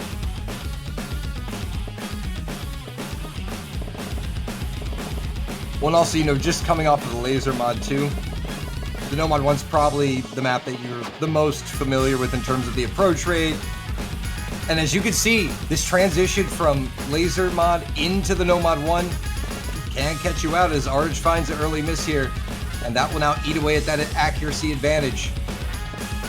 Yeah, we were talking about transitioning from Lazer mod to this. Wandario was not really having a fun time in the accuracy department when we got into this map. Yeah, but his managing the combo gave it. Well, that's all you need. Keep that combo intact, you get this lead, and you have a solid lead foundation going into Arj's next pick. And you're going to need that if you want to take this set. Haven't gotten into the first hard part yet, though. We're getting into it now. Here it comes, into the chorus. Both players looking very comfortable in the chorus. And just an unfortunate early miss from Arj is the only difference maker right now. Otherwise, Arj would be in the lead by a pretty considerable margin just from this accuracy difference alone. 99.2 to 97.5, almost a 2% whole difference. Yeah, but Wandario was down to 95 earlier, so both players have seemingly locked in and transitioned over quite nicely from this Lazer mod. Still got more than half the map remaining, one of the longer maps in the pool.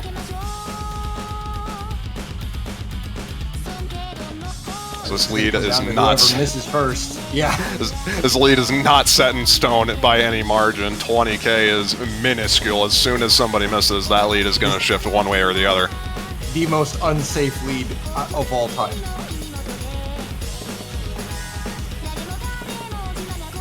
And neither of these players want to miss. They're just acing through these jumps. No problem whatsoever hitting that jump section.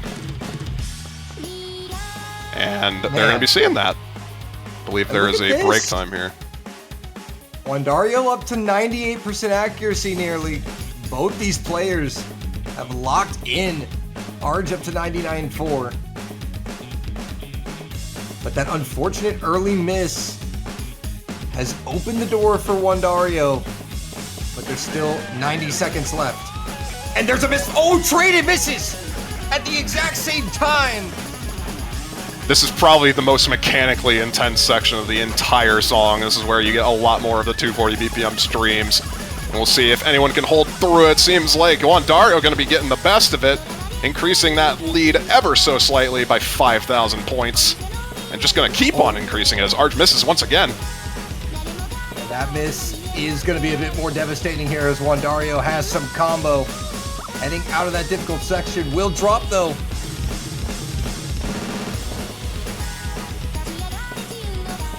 It's not that much of a combo difference. Things hold the way they are right now. It should be a 30k lead in favor of Wandario at the end of the map. Arj going to be missing, going to be increasing that in favor of Wandario, much to his, I would hope, happiness. Don't know the correct word I was trying to think for, but... I mean, I would be very happy as the 25th seed against the 8th seed to come out with the higher score on the No Mod 1 pick. A more mechanically intense map. Gives you a decent confidence boost going into stuff like No Mod 2 and Hard Rock 3 in particular. Going to be a 50k lead at the end of this.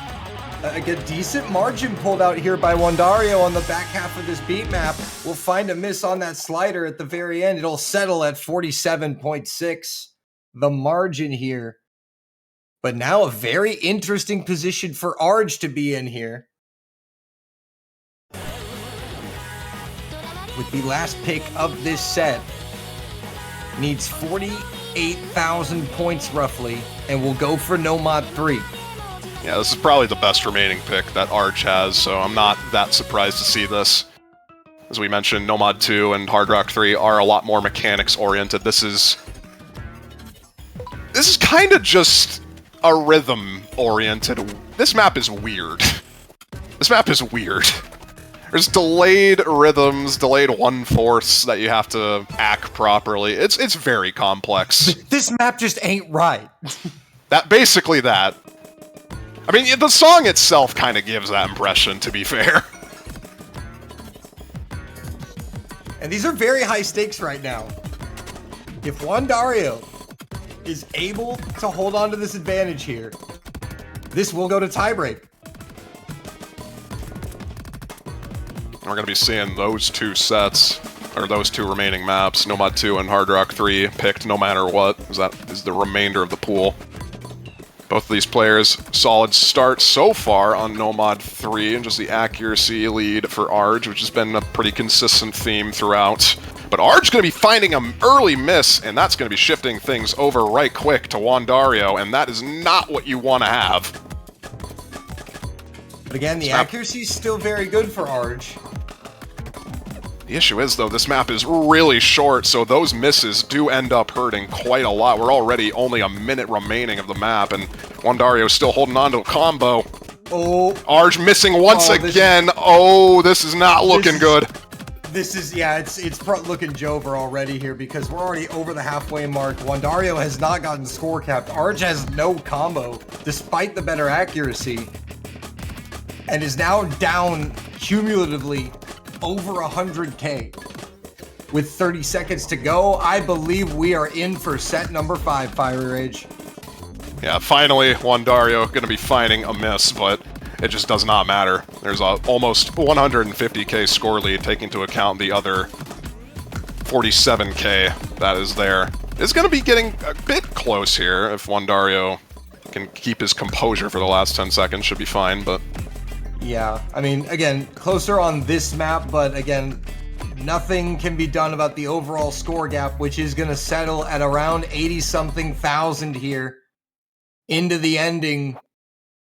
And that is going to be set number 4 to Wandario. These players are tied at 2 sets apiece. For the second time this weekend, we're going to a tiebreaker set. And we once again get to see the entire pool interacted with in some way. Always a fun time. What do we got remaining? Doesn't really matter what either player wants to pick here, since they're going to be playing all of these no matter what. Just get whatever you're confident with over with first, I suppose, if you're Arj. Nomad 2 is a 190 BPM flow aim map, a lot of cut streams in that. Would not be too surprised to see Arj go for Hard Rock 3, which is a bit more generic, but it is his comfort mod, so might be something better for him, which he is opting to go for. In addition to those 2 maps, we also are going to be playing the original, the OS original, for this week. 7 Deglaciation by Misty. Yes, the Osu original, or what some people were probably presuming as the tiebreaker sitting down there at the bottom of the screen. But it's the map that's essentially played in the event. Well, no, it's not. It's just the Osu original. It's just the original. It's just the original song. That's what you play when we get into a tiebreaker set. So even if you don't do necessarily well on these 2 maps upcoming, you can still make up a decent amount of whatever lead you have on the original. So there is more opportunity for comebacks in that regard, as there's more maps being played. This last set is a 3-map set. It is comprised of all remaining maps in the pool, essentially. We're going to be starting things off with Hard Rock 3. Bit of a tricky map to categorize, really. It's somewhat alt, somewhat aim, somewhat... It's a bit of everything, really.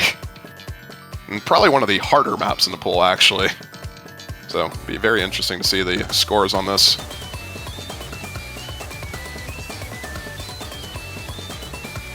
Early miss here for Wandario. Traded by Arj. Wandario looking for the reverse sweep.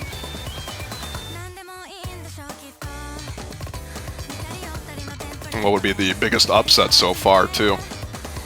Yeah.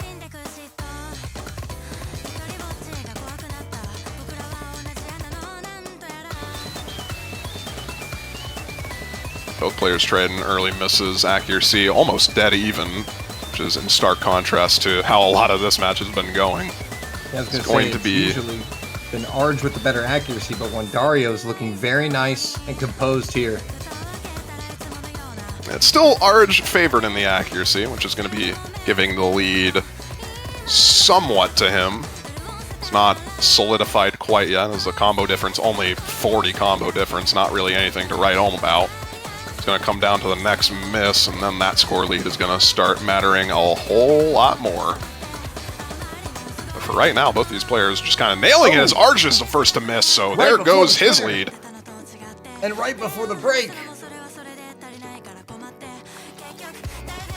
That might be a decent confidence boost to Wandario, but he's got to hold his nerve now, since he knows he can get a fairly solid lead if he just holds on to this combo a bit longer. A lot of accuracy drops, not going to be helping him, but combo is king, and if he can hold that, that's what matters.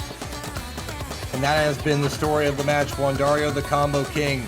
But both players now missing, so that's going to lock that advantage right in where it is. Another miss from Arj, traded again. 20k is the advantage, but the accuracy from Arj is now going to chip away at that score advantage. A miss aim on the slider tick for Wandario. That's not the miss you want to have, especially when the score lead is this close. It's going to be shifting over to Arj in the last moments. Not by a wide margin, but it is still a lead for him nonetheless as he closes out the map. Not quite flawlessly, Ooh, but wait a minute. Wait Oh a my minute. God. Combo is king. And Wandario has it.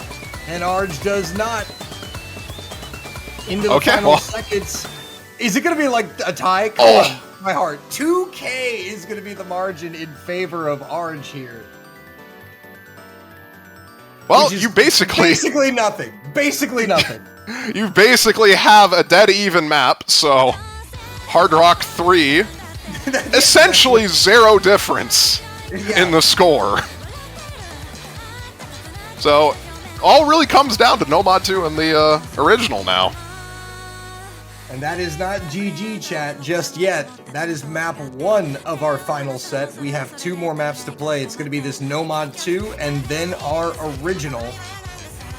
And whoever has the highest combined score after those 2 maps are played will be the winner of the final set and the winner of the match.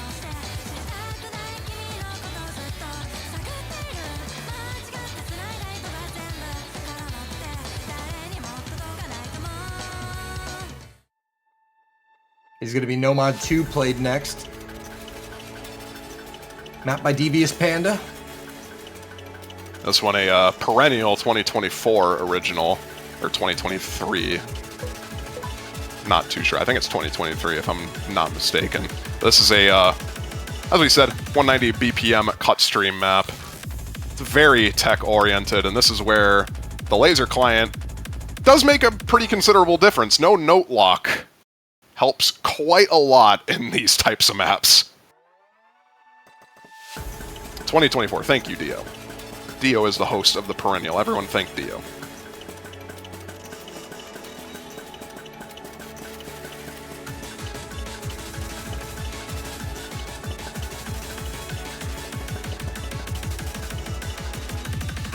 Yeah, you can see more or less what I'm talking about, those cut streams. At 190 BPM, it's going to be testing your stamina and your flow aim. Mixture of both, and so far, Wandario getting the worst of it as Arj holding on to an SS. Not anymore, as he drops in 100, but very respectable accuracy nonetheless.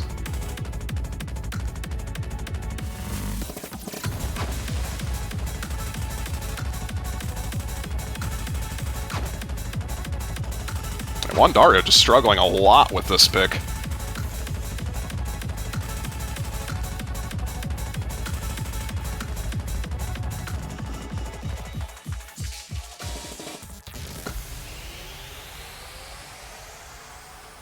Haven't gotten And to... Arj is not struggling at all. Look at that. Yeah, only won 100, I believe, on his side so far. And he is just kind of shredding this. I'm kind of surprised this wasn't picked earlier.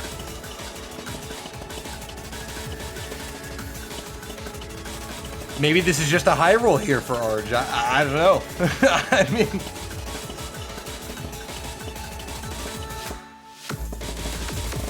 Well, nonetheless, the score lead is remaining static at about 140k for now, barring any other misses, but Arj has been looking so comfortable on this, I don't imagine he's going to be missing anytime soon, honestly. It's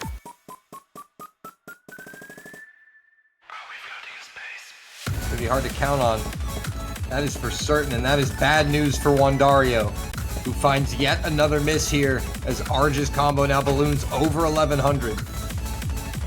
It's just a lot of misaims on these cut streams and over-tapping, just not having a fun time at all with these cut streams, and Arj is just absolutely nailing it. There's not really anything you can do. This is the best he's looked on any map so far.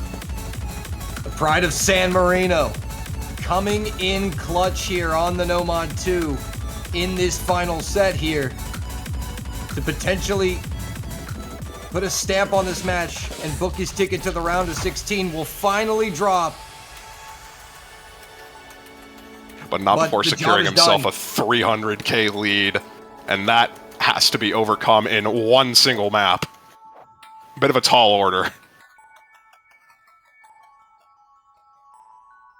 Yeah, that is going to really make things difficult here. 326,177. That is the margin. As we head into the original, which will be the final map of this match.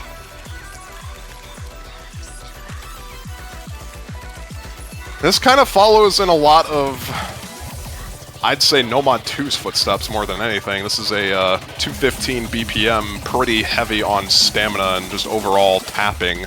This is a lot more mechanics focused. We did see Wandario do very well on the Nomad 1.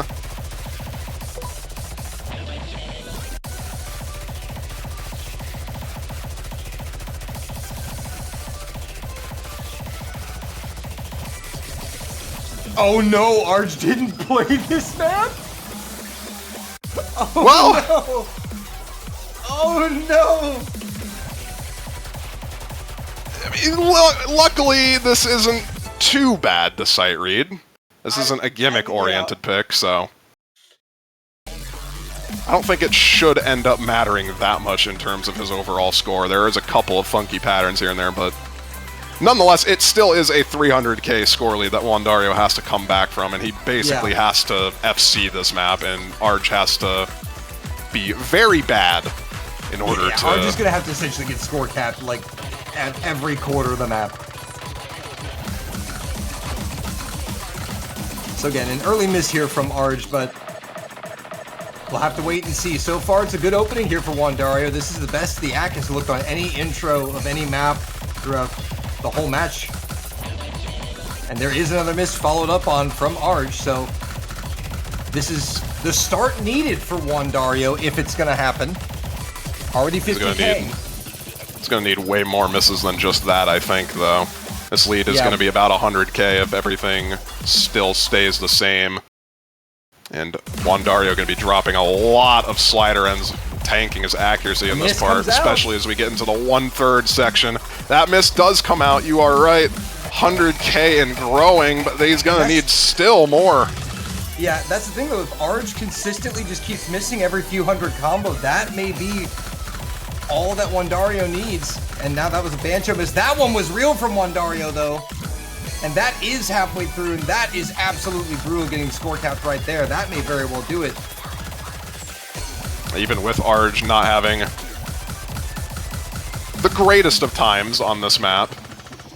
Still finding a couple misses. There is still a minute left, and that is 100k in favor, or roughly 100k in favor of Wandario, but it's going to need a pretty drastic meltdown from Arj, pretty much just missing every other note if he wants to make this comeback happen. Again, literally needs 4 times more of the margin than is present right now. Which, I mean, respectable job done by Wandario, but just 300k conceded on that no mod 2 was absolutely devastating. Yeah, and unfortunately, it seems like that's going to be what makes the difference, as he's doing very good on this original. Not having much issue at all. Just a bit of a couple misses on the hard part here, but nailing that slider stream. Not having any issues with some of the more techie-oriented sections like these 1/3 parts. As soon as I say that, of course, going to be missing a full 1/3, but no worries. Yep, and that looks like that's how it's going to come to a close here, folks. 10 seconds left in the original. Shadoo's invited us to a multiplayer match. Whoa. That's crazy. Insane.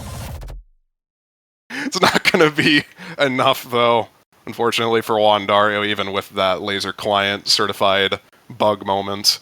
Even if he FC'd the rest of the map, it probably would have been about a 100k lead in favor of him, and that's not going to be enough to beat the 300k lead that Arj has. So Arj winning 3-2. A very close match. Yep, and there we see the scores on the screen now, but that is going to be 3-2. The match in favor of Arj, the 8th seed, who was given everything he could handle and then some. A just fought match by Wandario, who went down 2-0 in terms of sets. Fought back to win set 3 and set 4. But it's going to be Arj, the 8th seed, prevailing here and advancing into the round of 16. Yeah, a bit of a Lazer client issues, unfortunately, on that victory screen, but nonetheless, will be Arj advancing in the winner's bracket. This is the last we see of Wandario, though, unfortunately. Battled very hard, took the 8th seed to tiebreaker. It's not going to be enough. We'll be seeing Arj once again tomorrow, as he plays for the round of 16 match that he has then. San Marino to the top 16 with their number 1 player, Arj, here. And I believe we are going to be getting into,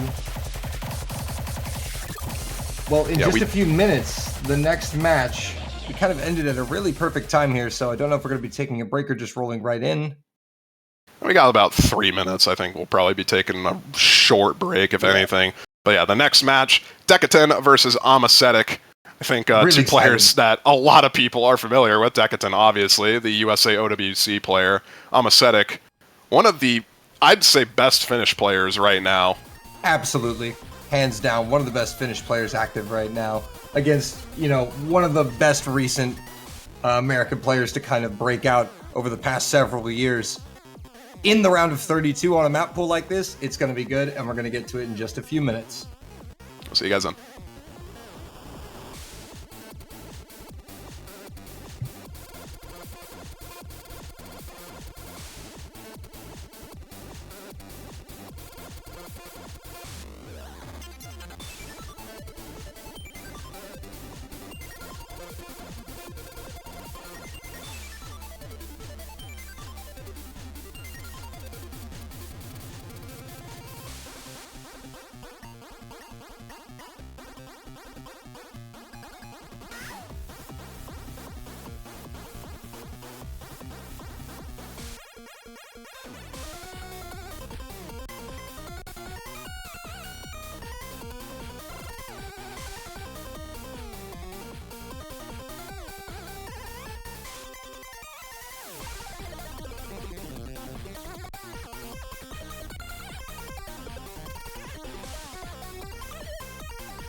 And we're back!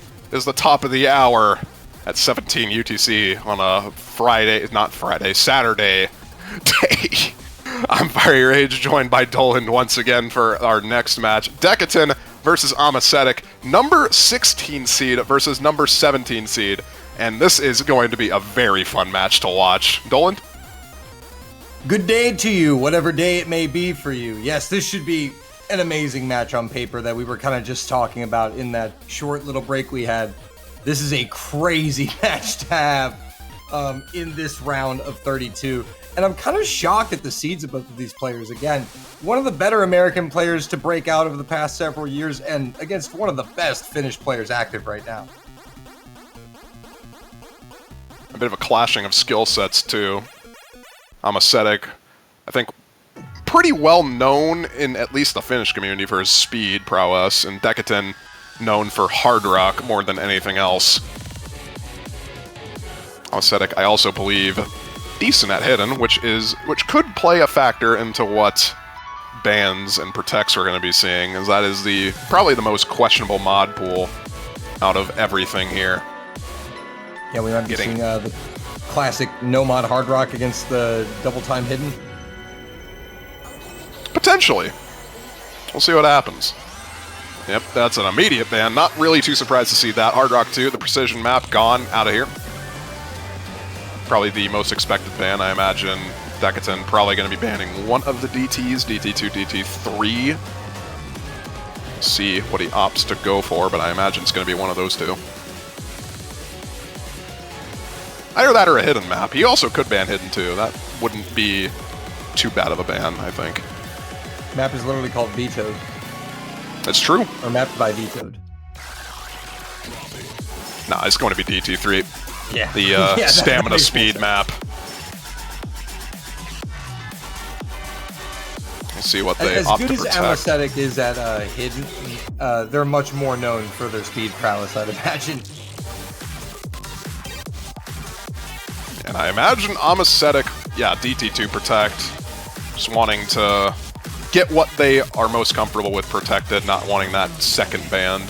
So that changes what Deca is going to be second banning. We'll see what he opts to protect. I'm actually not too sure what he would want to go for here.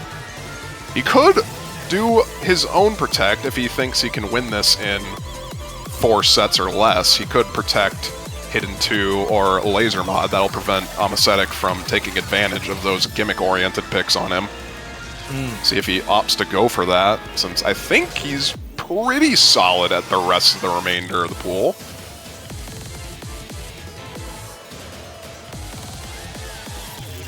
You gotta love the strategy that this format allows, and it is going to be Hard Rock 1 as the protect. Interesting. So we'll opt to use it in the traditional sense of protecting a map that they're strong at.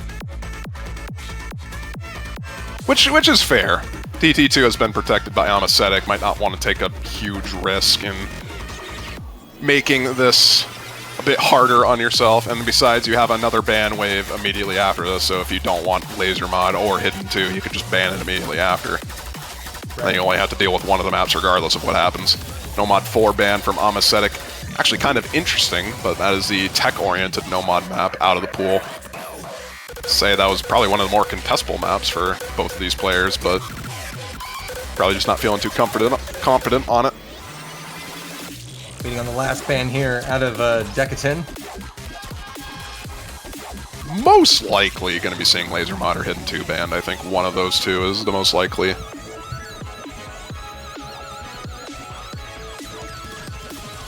Yeah, Hidden 2 is going to be banned. Lazer mod is open, but one of the gimmick maps gone, so don't have to worry about that. Decaton now has first pick. I think Hidden 2 is the correct choice there for that last ban, considering the fact that, you know, most people, I mean, as good as Amacetic might be on that Lazer mod pick, we saw how extreme it was, and, you know, probably not going to get the widest gap. But Hidden 2 is a completely different story. And the rest of these maps are pretty contestable by both these players, so I'm very interested to see how this match goes, honestly. Decaton isn't known for Hidden, but is more than capable of playing it, and I think he would do fairly well on Hidden 1 and Hidden 3, all things considered. Starting things off with a Nomad 3, though. Speaking of contestable. Speaking of stuff that ain't right here. Funky Rhythm, the map.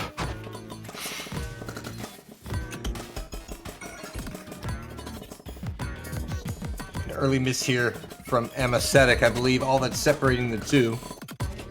And a little bit of accuracy. Don't believe we're supposed to have no-fail on, and I don't think the clients have no-fail. I think that's just a bug for some reason, but nonetheless, it's going to be a 20k lead in favor of Deca for the moment, both from accuracy and combo, as he combos through this first part.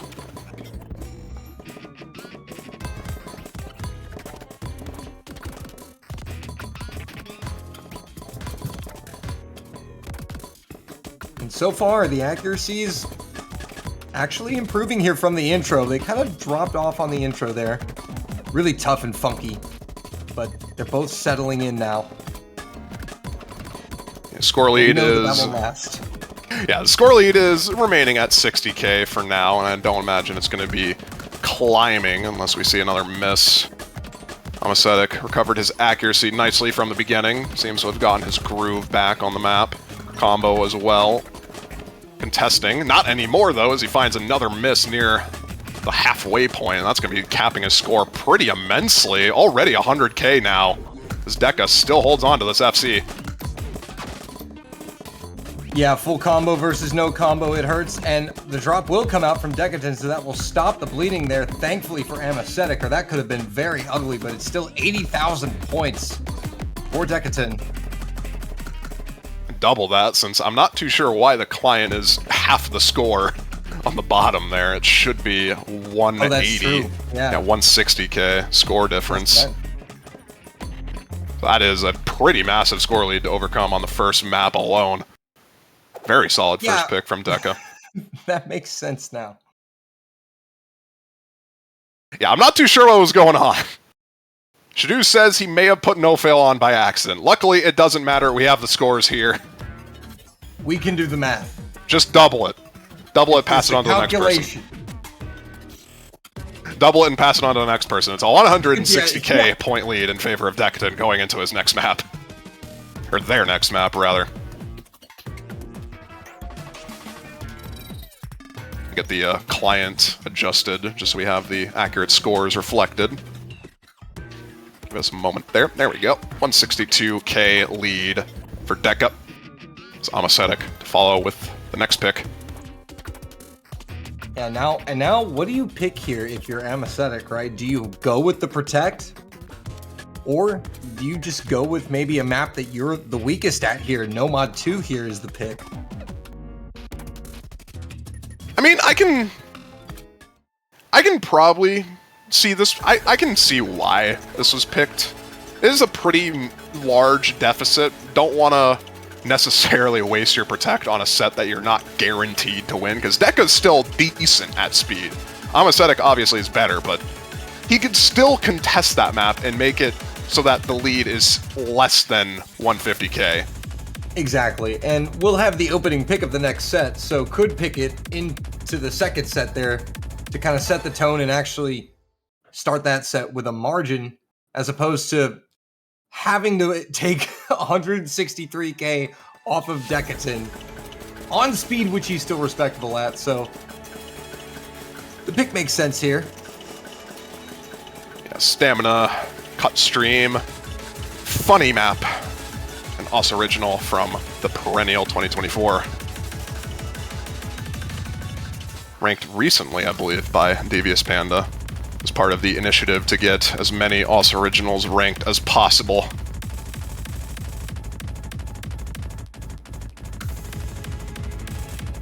Some so accuracy troubles. Yeah, just a slight act difference, but yeah, as you said, both players' accuracy is below 98 here. Struggling on the intro and those early streams. And a miss there for Amasthetic. Yeah, miss aim on one of the cut streams there. It's going to be dropping the accuracy even further. Decaton still holding on to 98, not really changing too much, but holding on to the combo, and that's what matters the most. This is looking a bit doomed. Yeah, This set is looking a bit over. But again, I think that's why Aesthetic, you know, like you said, he didn't use the protect. For a reason. Just wanted to concede. 162k. Yeah, exactly. Wanted to concede on a map that he maybe wasn't feeling too confident on, just wanted to get it out of the way. Had the potential of maybe getting an FC on this, but doesn't really matter when your opponent's also going to be FCing anyway. You know, Aesthetic's just sitting there thinking, I don't even want to play the map. Can I just like concede the point? Can we just, just move on to the next set? I don't think he knows that. I think he has the leaderboard. Okay, well now he knows it, but he's still gonna try. See what he can do. Yeah, put on a show for us. True gamer. But Decatan is just, yeah. This guy loves flow aim. This guy's in the flow state. We saw Arj pop off on this earlier, almost get an FC, breaking at the very end. Deca looking to, nope, never mind. Alright. That's what I get for opening my big mouth. My fault. Aesthetic actually doing a very nice recovery at the end too, so not a bad score from Aesthetic at all. Just, unfortunately, you're going up against 900k and not going to really make a difference. You couldn't even get 162k off that if you tried. Yeah, and the set differential, 266 in favor of Decatan. Now Aesthetic will have a shot to pick first in this next set. Will it be the protect, or will they try to go for something else? Maybe get creative. He even says himself, nice chain miss. That was, I believe, the only miss he had on the map. He FC'd the rest of the ending, which is very unfortunate. But even if he FC'd, it wouldn't have made a difference, and you are absolutely correct. Protect coming out, DT2. Starting things off with a map he's confident on.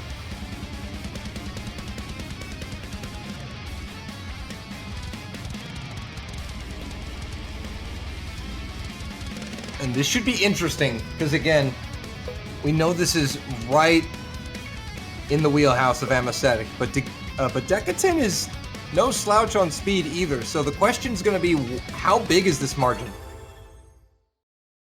It kind of depends on how much Deca, I think, is warmed up for this. This is a traditional double time. You might see some rate changes in the DT pool. This is not rate change. It's a standard 1.5x speed. So basically as if you were just playing this normally with DT. About a 270, I think, or 280 BPM burst map. A lot of bursts, some streams here and there. I think everyone is somewhat familiar with this song. It's been a farm map for God knows how long for hard rock players.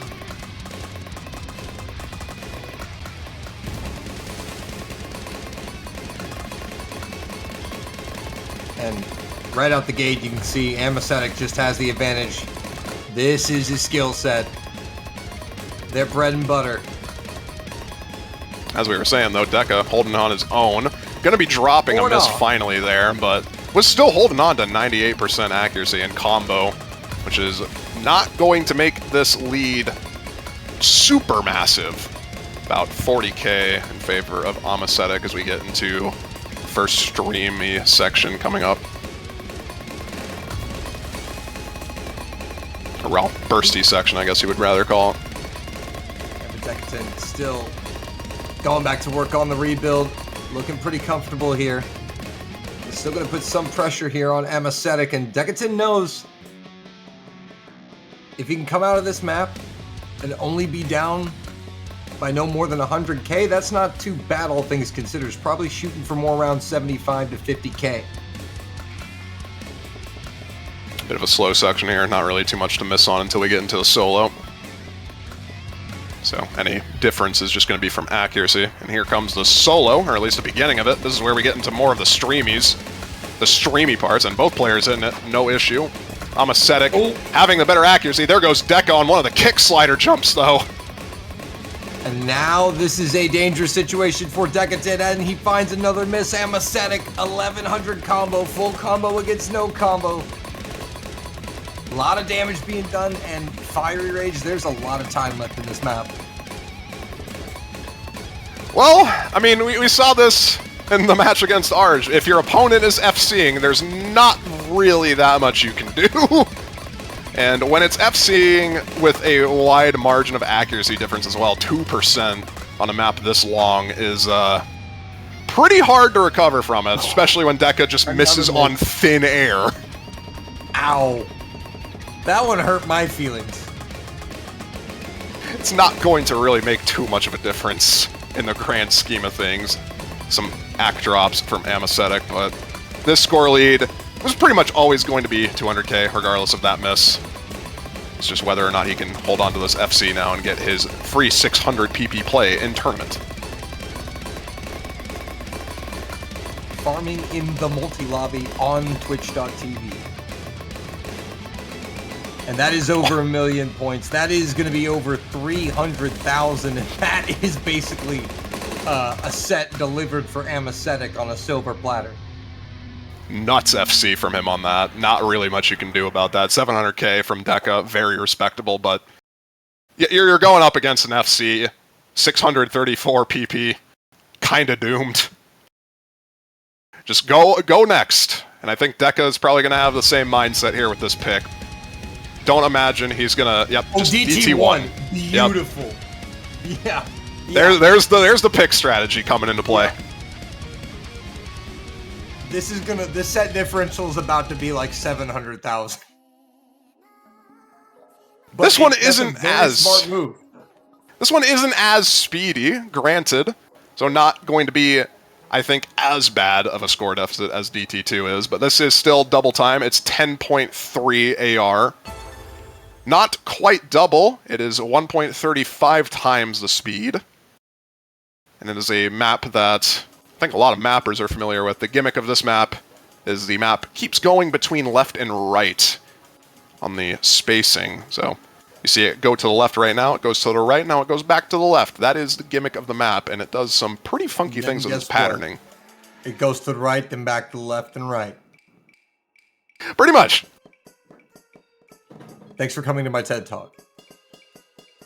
You could be a great motivational speaker. I'm telling you. But anyway, both players looking pretty solid on it. All things considered, aside from Decaton's accuracy, that is not looking good. Yeah, a bit of an unfortunate act drop, I think, on one of the slower parts. But yeah, this is a primarily aim-focused map. Couple of bursts here and there, but nothing crazy. So, just wanting to get the DT pull out of the way. Deca not super confident in DT, so if you're going to lose DT2 by 300k, might as well just pick this, get it out of the way, and not have it picked for later. Even if it is a map that you're still pretty decent on, I mean, holding on to an FC, same accuracy basically as Amacetic right now, just very slightly in favor of him. Yeah, all things considered, Decaton doing a really good job keeping pace with Amacetic.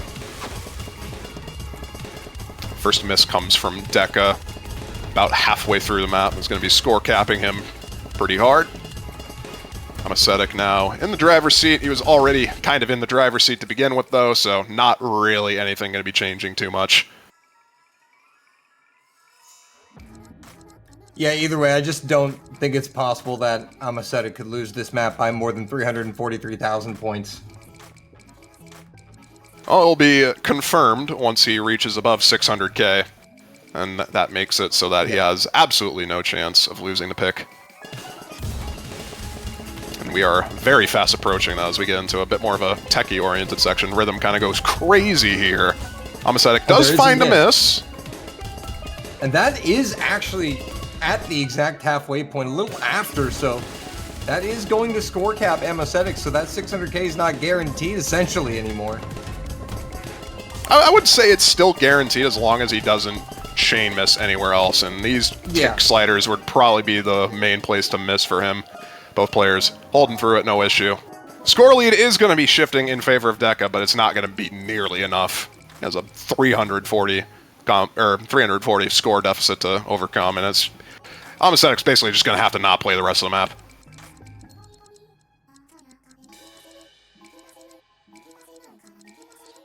And that is not going to happen So we'll go 1-1 on sets. Decadent will have the first pick of set number 3. Oh my god! Oh, golly, that is hurt. Both of them missed near that area too, so I just tanked both of them. One missed right before the course started, one missed right after. That's wild. That was painful and disturbing as a rhythm game player to watch happen. Yeah, not much you could really do in this situation if you're Deca anyway, even if you held on to the combo. Could have maybe made it about 100k score deficit instead of 300k, but at the end of the day, you're still most likely losing this set. Oh yeah, absolutely. I mean, a respectable performance here on this map. The differential is going to be pretty close here. At least on this map individually, but the set has been signed, sealed, and delivered long ago. Approximately 5.5 minutes ago. And luckily for Deca, that is the last remaining double time pick, so he doesn't have to worry about that mod anymore. Still have Hidden 1 and Hidden 3, that might be a bit contestable, but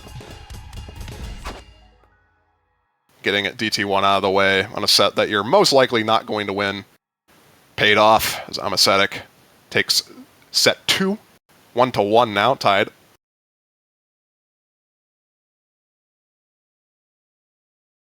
It is worth noting that Deca also still has his Protect open. It is Hard Rock 1 that he has kept open for now.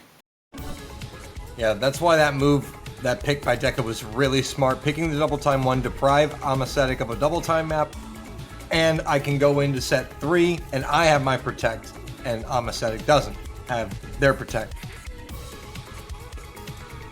I'll see if he even opts to go for his Protect. Might. Yep. Oh, well, he is going to. Never mind. Laser mod. That's not your pick.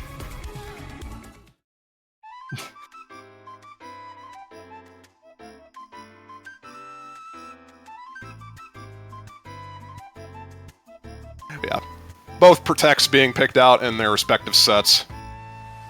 See if Deca can manage to course a lead similar to what we saw on DT2 with Amacetic. Probably not as big of a lead, but...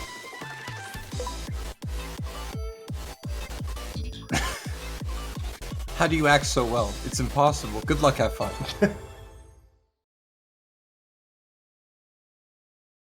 Well, if AC is your problem, you're not going to have a fun time on this. OD10 with Hard Rock. Corsace Open 2022 original song is a tiebreaker core song, as I like to call it. If you've heard URPG, you know exactly what I'm talking about. It is a song that tests a wide variety of things. Usually has some slowdowns, some speed-ups in the BPM, some tech-oriented sections, some alt-oriented sections, rhythm, you name it. Tests a lot of skill sets.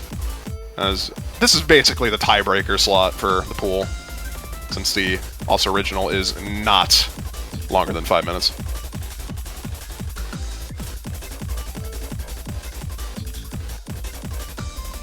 So far, so good here for both of our players.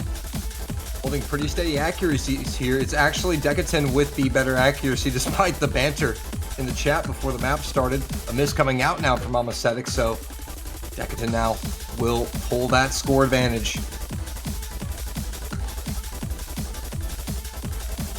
A very solid start from him. Going to be unfortunately missing, I think, on one of the slider heads there. But it's still going to be well in favor of him. The accuracy lead is doing a lot for him right now. 1% in favor of him. Combo lead, not crazy in favor of Amacetic. Only about 100 or so. Yeah, it's about 140 combo in favor of Amacetic. So that will start to matter the longer that margin holds into the map. But the accuracy is keeping Decatan ahead, but that miss is going to help Amacetic out here immensely, as now it's 500 combo advantage, and that will flip the score almost instantaneously. Missing on the BPM change there, as we get into a more tech-oriented section of the map. Just kind of unfortunate miss from that. It's not going to be a large lead for Amacetic. It'll probably be about 10k, but it will keep growing as this combo continues to grow, so it's just whether or not Amaseta can hold on to this. And so far, it doesn't seem like he has really any intention of giving it up. Here comes the cut stream part of the map. Combo versus accuracy once again here in the Lazer Grand Arena. And it's Combo in the lead, but not for much longer as the miss comes out from Amaseta. At 20,000 points will be eroded just like that. Even with that miss, though, he's still going to be at least putting up most likely 600k, so this is still a very good score and not going to be nearly as much of a deficit as DT2 was for Deca. Yeah, it will all things still... considered, you're right. This margin shouldn't be too big here for Amaseta to have to overtake.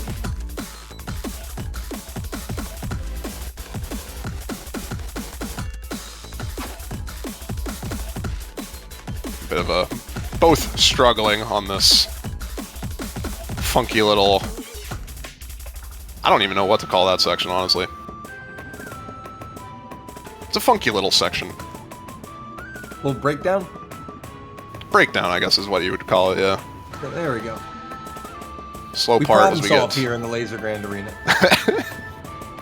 little slow part as we get into the final hard part of the map, remaining minute. And this margin is literally nothing. A job well done here from Amaseta. Comes down to whether or not he doesn't chain miss all that much on this part. This That's is... 1 minute left. This is where you could still potentially find a lot of misses and bring that score lead a lot more closer to Deca. But for right now, things are going to be remaining the same. About 10k in favor of Deca. None of these players want to miss on this part. Amaseta is dropping accuracy quite heavily, though, and there goes the combo. Yep, so it's 500 combo advantage plus 1.5% of accuracy in favor of Decaton here. With 30 seconds remaining, and now chain miss is coming out here. That HP bar shooting back and forth for Amaseta.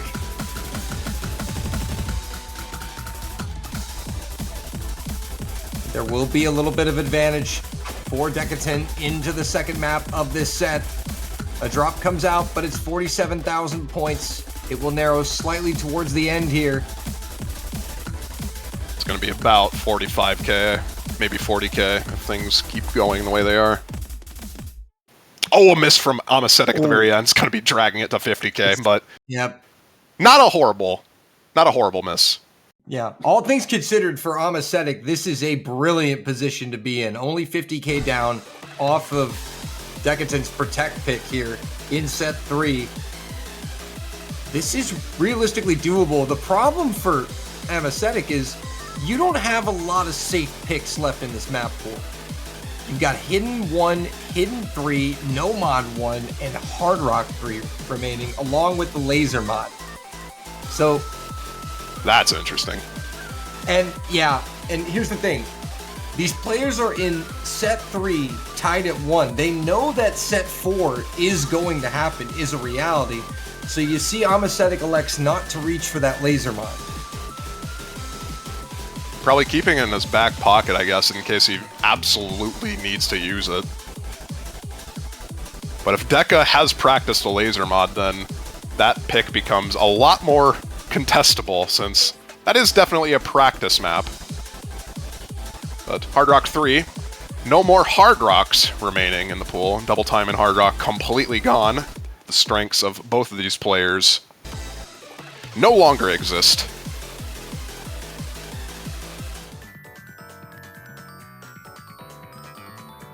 And somebody in chat asking, what is Lazer mod? Lazer mod is a laser-specific mod that is chosen at random by the pooling team.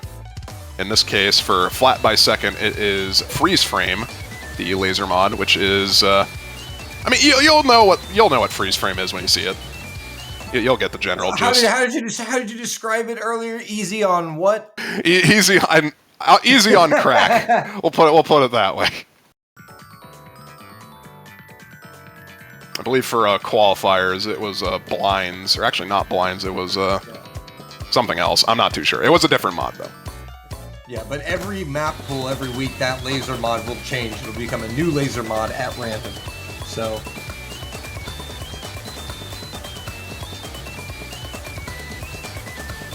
yeah, very interesting pick. And it's an early miss here from Amacetic. Really the only thing separating the two players, aside from a couple tenths of a percent of accuracy. Has Ellen been picked at least once? Yes, it was in the previous match. It's been picked in a couple matches, actually. Starting with the Tunas match, I believe. That's 4 UTC today. So it has been picked quite often, a lot more than you'd probably expect. I think a lot of people might just outright ban it, but nope. Well, and because of the strategical nature of Laser Grand Arena this year, in the way how that works with the sets, the picking strategy is just, it's totally different. Maps now, the value of maps and picking them in certain instances is completely different than the traditional sense. Especially in the 1v1 scenario, because just all that matters is the margin. As we're talking, though, this is actually a really close map. This could actually... This could go in Amacetic's favor. This is crazy. Outside of that miss and that act drop right there, there is no difference between these. Okay, now there's a difference. Now there's a difference. That's pain. Amacetic is going to need to see a traded miss here from Decatan pretty soon, or else this set is looking pretty Jover despite a solid effort. Yeah, just that one unlucky miss, and that score lead is 100k, and there is no sign of that score lead ever dropping. I think this is pretty solidified in favor of Decatan getting his second set on the board, using that protect wisely. Now it's just whether or not he can FC. This is... okay, well, I need to stop talking. All right.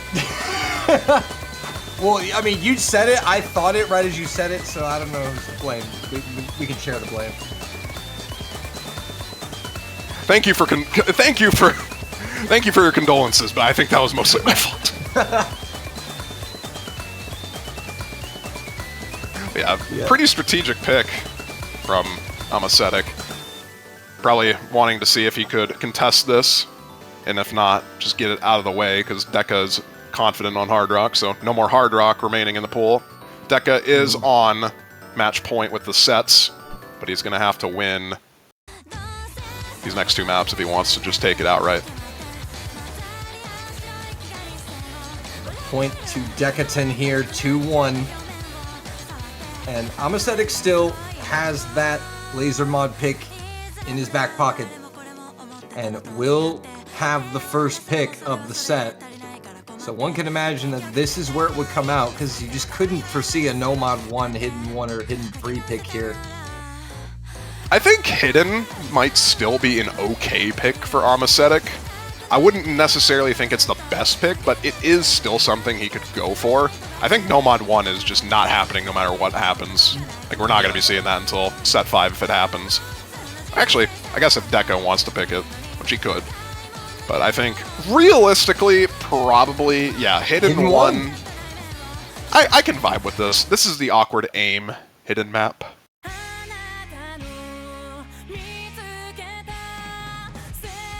And you know, when you look at the maps that are left, aside from that laser mod, maybe Amacetic has just realized that Decatan does not want to pick laser mod, will not pick laser mod. If it's going to get played, it's only going to get played if I pick it, or if we leave it for set 5.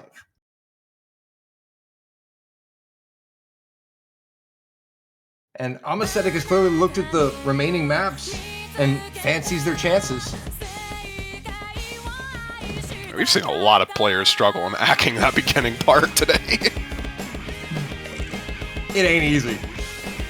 Just dropping a million hundreds at the first microsecond of the map, unfortunately. Amacetic could be taking the brunt of that, but we'll be equalizing out in due time shortly. For now, it will be giving Deca the lead as we get into the map proper. Fairly consistent in difficulty is this map. Amacetic dropping on one of the easier parts, one of the slower parts of the map. So we'll see if that's traded by Deca as we get into the first chorus here. So far, so good for Decatan. 99.1% accuracy with the full combo.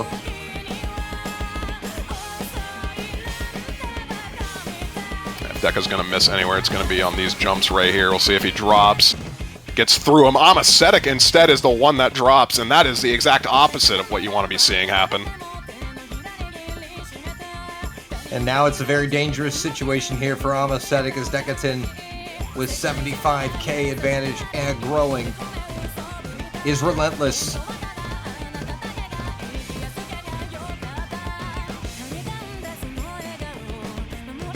The accuracy difference is also helping out Deca immensely right now. Amasetic has recovered his AC from the beginning, but not nearly to the extent that he needs right now. 99% up against 97.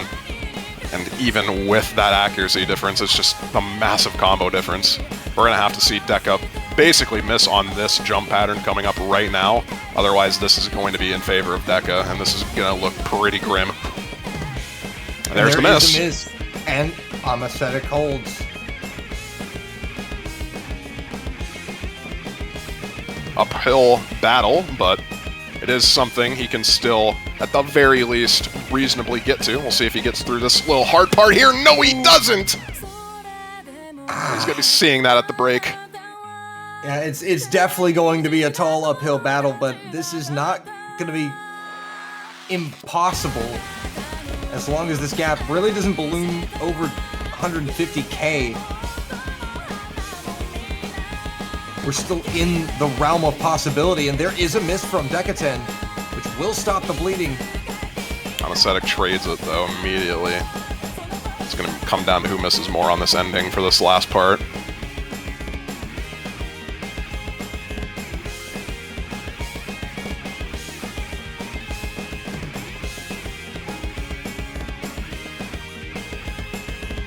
And none of these players want to miss as soon as I mention missing, so we'll see if they miss on the last few patterns here.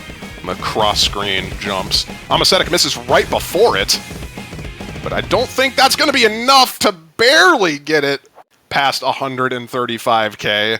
The misses at the very end helped a lot more than I originally anticipated, and that's going to be a pretty considerable lead in favor of Decatan going into his own pick.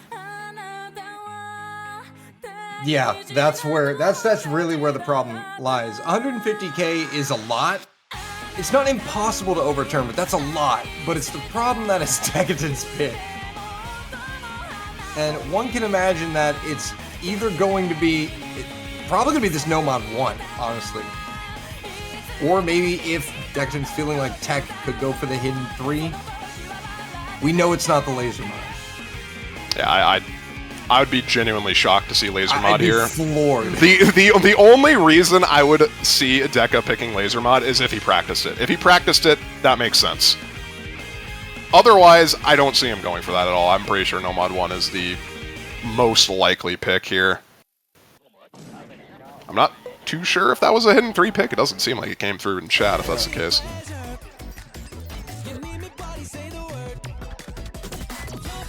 It is, in fact, the pick. Okay, interesting. Hidden 3. I mean, after winning Hidden 1 makes sense, I guess.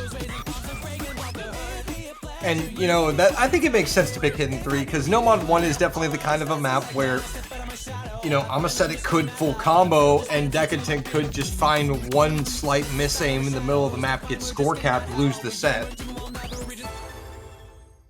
This is definitely probably the more safe, secure pick here. We'll see what happens. But yeah, for Amasetic, it is now or never. 138,000 points are needed.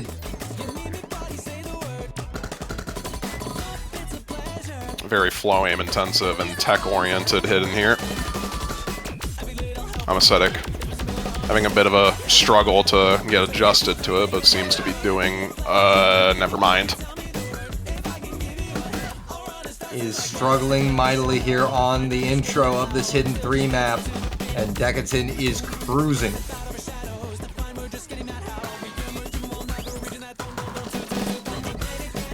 Seems to have regained his composure now, at the very least, not getting any unfortunate.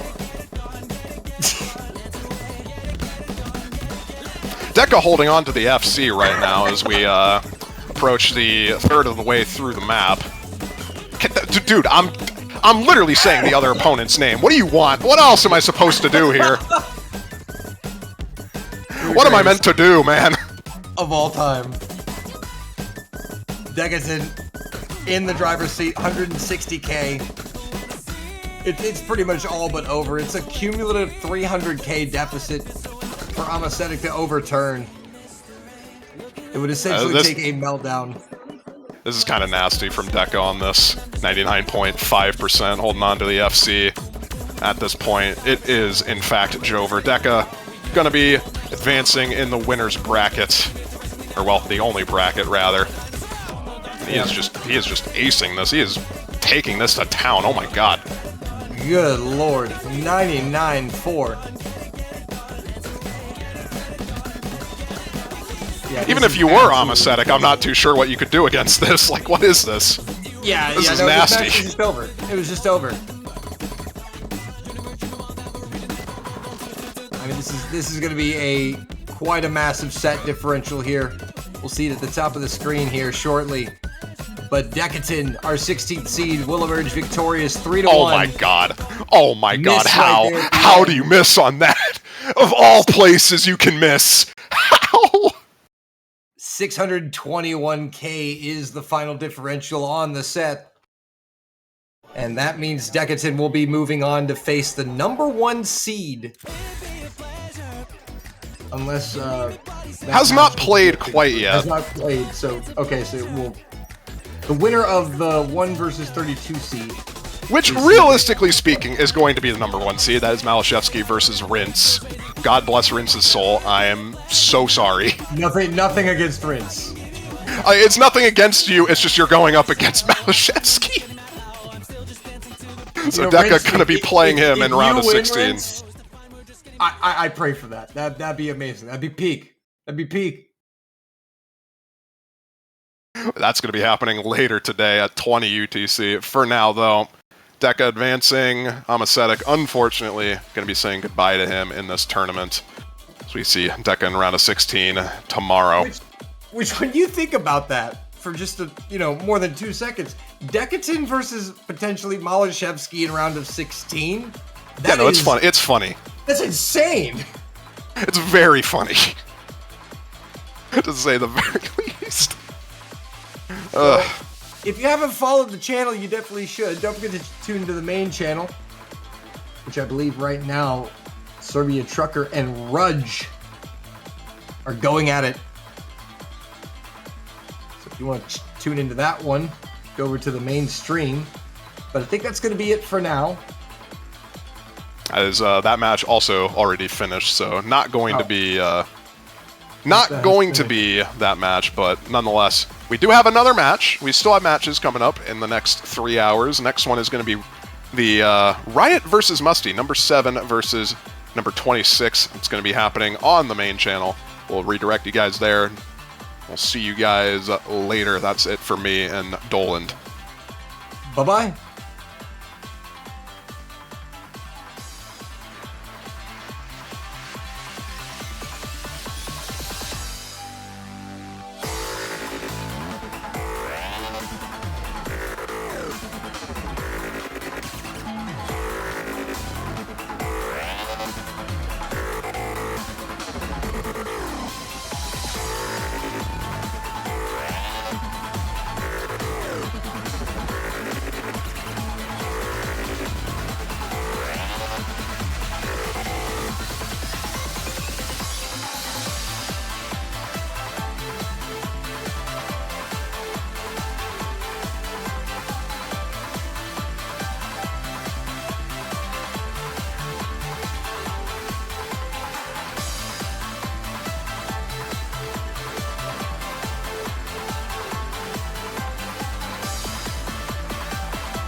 Ladies and gentlemen, good morning, afternoon, and or evening. Welcome back to the Lazer Grand Arena. Still sticking to the round of 32. We have a match indeed. Once again, it is going to be between Emrek against Nanolini. Casting for you today will be me, Blanktap, and alongside me, the one, the only Doomsday. How are you doing, boss? What's going on, Blanktap? It's great to be back on. Some more LGA. It's my first cast of this one this year. I wasn't around at all yesterday. I was just lurking. But we back. Indeed, and a bit of how do I say it? A nice appetizer to say the least. Very interesting matchup to say the least. We all know basically everything about Emrek is a bit above the average player to say the least, but Nanolini though quite the big undertaking, especially when it's still a single elimination bracket format. Yeah, no safety net here, so the loser is going out in this first round. It's going to be a big test for Nanolini. Let's not beat around the bush here. He's against the #1 player in the world. Emrek, who is going to be able to cover everything in this pool really well, you'd imagine. I think that's a safe bet. But Nanolini, he is up for the challenge of what's formerly known as Paper Candle, a very solid Norwegian player, very strong mechanics player, and his speed power and his tapping power were his best maps in the qualifiers. I guess the issue is there, he's against Emrek, who is arguably the best tapping player in the world. I think you can argue that. So it's going to be up to Nanolini to try and top him on that. But on this pool, if he can pop off, there's definitely some maps he can steal. He is good enough to FC these maps in this pool if he's feeling it today. But we'll see. Yeah, absolutely. I would argue that it won't warrant any pop-off. I think this is going to be a bit of a mental battle for Nanolini. I know that he is capable on setting some pretty cool scores on the remaining of the DPs, but he just needs to do it when it matters. And already Emrek looking to protect the hiddens. Nanolini going on the second ban. Is he gonna go for the... Oh, and there it is, the other, well, quote-unquote reading pick. I would argue the Lazer mod in this pool warrants a bit more of a memorization skill set. I do think this one, at least in my opinion, it might just be me, but I think this one is definitely much more of a practice map than, say, the one in the qualifiers was for Afterlight. I mean, that one you definitely had to practice as well, but you can sort of read that one pretty decently after a few plays, but flat by second, there are some parts of that are incredibly nasty if you haven't put the time in, so Nanolini not wanting to trust the gimmick here. I don't really blame him, but then again, I do wonder if Emrek has put the time in on that. I wouldn't be surprised if he would have been sight reading that, but we won't see it. Yeah, very interesting ban on Emrek's part though. Noma 2 opting out from the aim control cut stream map. And now, game is game. It's time for our first pick. I think coming from Emrek. It is indeed coming from Emrek once more. Is he gonna go straight with his protect? We've been seeing a lot of those very interesting protect clashes right off the bat, which I am actually kind of against of. But then again, I'm not the player, a bit of a backseater, I suppose. it's the sort of thing where you tend to save your protect for when you need a big momentum swing. But maybe this format being a little bit different with the sort of 2-map set format, maybe they're thinking a little bit differently. But yeah, we have seen a lot of people just right off the bat going off with their strongest map. Fair enough. You either use it first or you use it when you're behind, right? It's one of those two. Oh yeah, of course, yeah. Okay. I gotta say, sorry, yesterday was the National Day of Norway, so I'm sure Nanolini has been part of the party. But hey, Woo! back on the grind. I hope you had a great day, though. I bet that was a riot. Back on the jump once again onto the Osu grind. But for now, though, a bit of a wall to face off. It's Emrek on a hidden one. It's going to be Ego. The 1-2s on this map, definitely something to look out for. The remaining out of map, definitely much more consistent, but it kind of spikes a bit too much on those very nasty awkward 1-2s. Yeah, big jump spikes in this one, especially the one right at the very end where it goes into those just horrible linear patterns. But it's all about that density aim to kick us off here. Slight bit of control needed, but it is more or less mechanics. And with two very good aim players, should be a good show on this one. And now going straight into the map. Just a nice, comfortable beginning, and Emrek, surprisingly, will be the first one to find a miss. A bit of a trade instantly from Nanolini. The early little drops there, dropping some ACK, possibly just getting the offset off a little bit.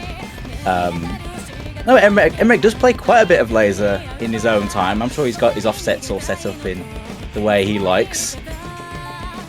I'm not sure how much Nanolini plays Lazer though, like outside of say something like LGA. Yeah, definitely something that not too much player has done just yet, but nonetheless, despite that, definitely quite well. Nanolini kinda keeping the damage in check, but the jumps coming in, the 1-2s, the misses, just not looking too comfortable for him. Yeah, a few on that big spike. Gonna be tanking Nanolini a little bit. Emrek with the combo now, getting some of that multiplier going.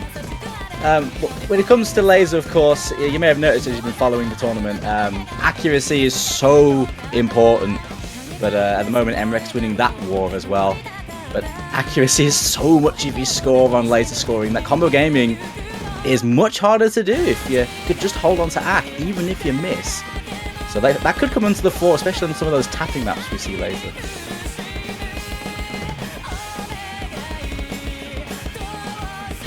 Still coasting through at the 670 combo, a bit of a reverse choke run.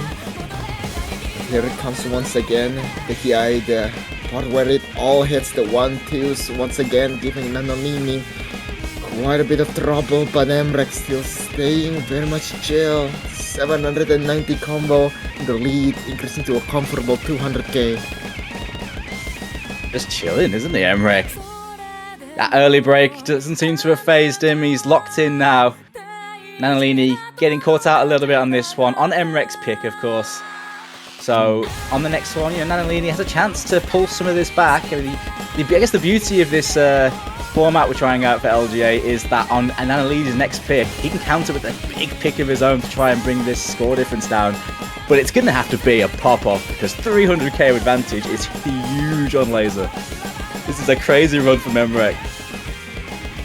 Absolutely not missing. However, I don't think that is the play, Doomsday. I think the play is to actually pick Hidden 3, play into Emrek's skill set, say screw it, this set might just be cooked, and pick the Protect on the next set right after. I think that's the smartest choice for Nanolini right now, because I don't think you can really outscore Emrek by 450k, not gonna lie, especially on a DT3.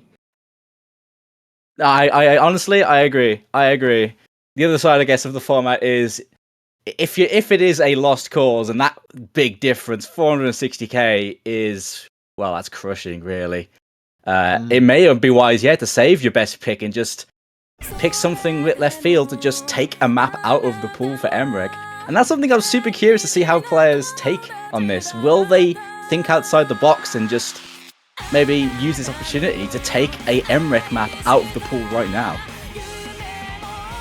Yeah, and as we've been seeing throughout that hidden one, not only definitely not the most comfortable player in that regard. So, why else is there to just get rid of the Hayero Konde?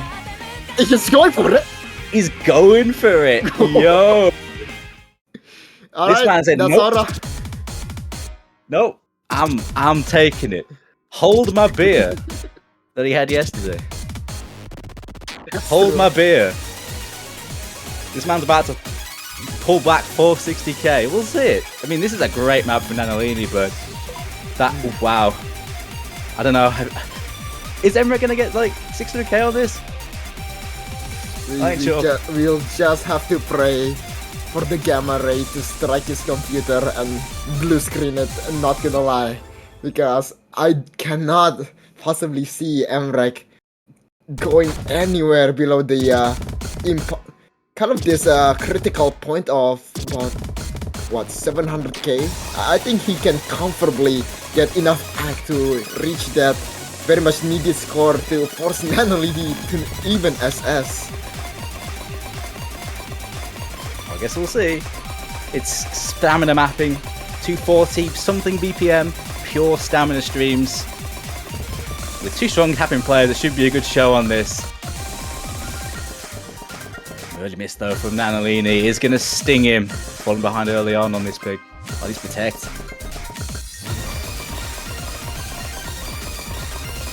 Doubles action here and there, not much of stamina section just yet. There's one big stream, but we're about to get right into the nitty and gritty of this map, and Emmerich still holding on. 97.7 for Emmerich, still holding that FC. A few misses now from Nanolini. It ain't gonna happen, I think, for him, but now can Emmerich lock out this FC? I mean, I don't want to jinx anything. I know it's Emmerich, but I can't jinx him. Going to the final section, the final few streams. Can't he even reach a secret box with 592 PP? Is this accuracy enough to find that success? I don't think so. I don't think this map really gives too much PP in that regard, but 500 PP will be reached and a full combo will be attained. Emmerich takes the first set. With aplomb as well. Brilliant FC there from Emmerich on the stamina. Nanolini going into this protect. Wasn't to be though. Very brave choice to use that here where he needed to pull back. A massive advantage, but hasn't worked out for him. First point goes to Emmerich. Now back into Nanolini's pick this time. Going with a double. DT3 did not work out. Is there anything else that he can go for? Probably something along the side of Hard Rock, but these Hard Rock maps are very much double-edged. One is a pure consistency test, the other slider at CS 7.8 jump scares, and there's Hard Rock 3. We did not talk about Hard Rock 3. We'll talk about that one. Well, might get stuck into some of that, I think, because I don't think that remaining DT is going to be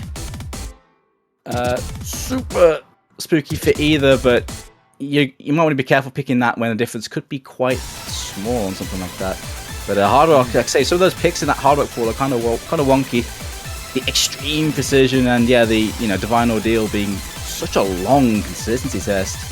Tiebreaker map on Hard Rock could swing things a little bit.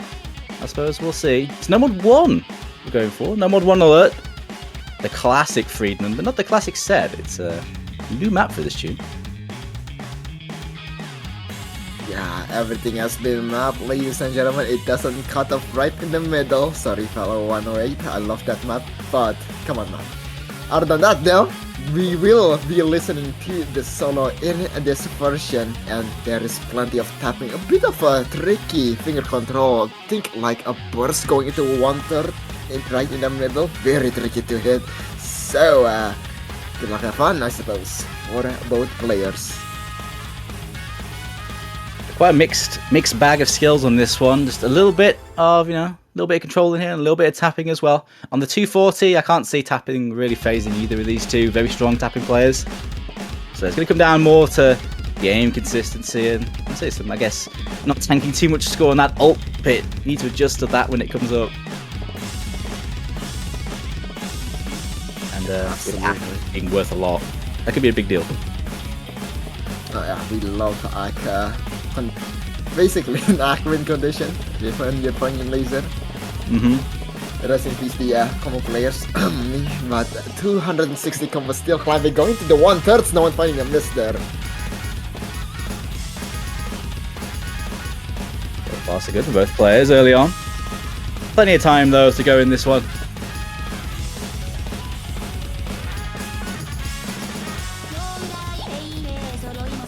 Quite a comfortable beginning for both sides. A 3-digit score difference, definitely showing that basically non-existent difference in comfort for both sides.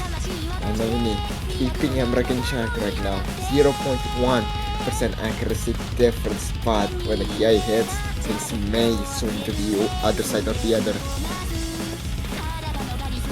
This first chorus. See if anyone's going to get a slip yet. Oh, it's Nanalini with the first break. Definitely not the best of thing to see. And that's still for coming. Will he find a mistake in this first guy? Bit of a jump section here into the stream. Looking pretty decent. 25k in the lead and slowly increasing towards his side. And he does not seem to be giving out any misses back to Nanolini.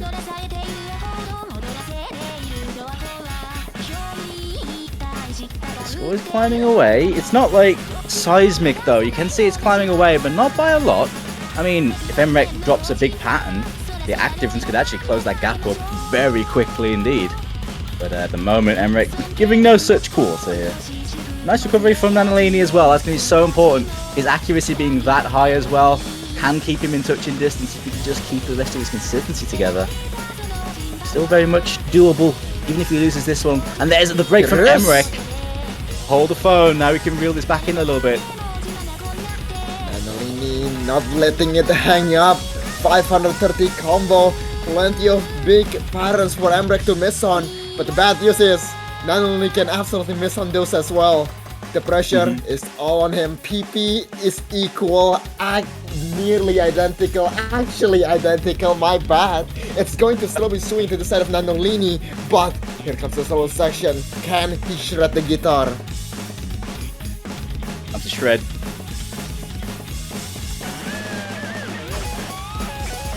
Linear Pentagon, that's horrible. Gets the break on it though. Bit of a fumble in the 1/3 into the swing there. Still trying to recover, not too far off just yet. The 56k difference. Emrek in the distance right now. Hits the solo. But now going into the last PI, only 1 minute remaining. Nanolini's option is currently to just at least soften the blow. It's about 70k. That difference ain't too bad on an aim map. That's not too bad against Emrek, but he gets another break. He's going to fall behind a little bit more. Emrek with just that one miss in the middle at the moment. The complete flub on one note is the only blemish on his play. And with a bit of makeup, it just seems like it never happened. Reaching a solid 800,000 score and above, and still going up and beyond. 30k different, 30 seconds remaining, 120k in the lead. Once again having quite the safety net, going to his own pick actually. That's the one miss, 99.7 from Emrek. Another crazy play. God damn.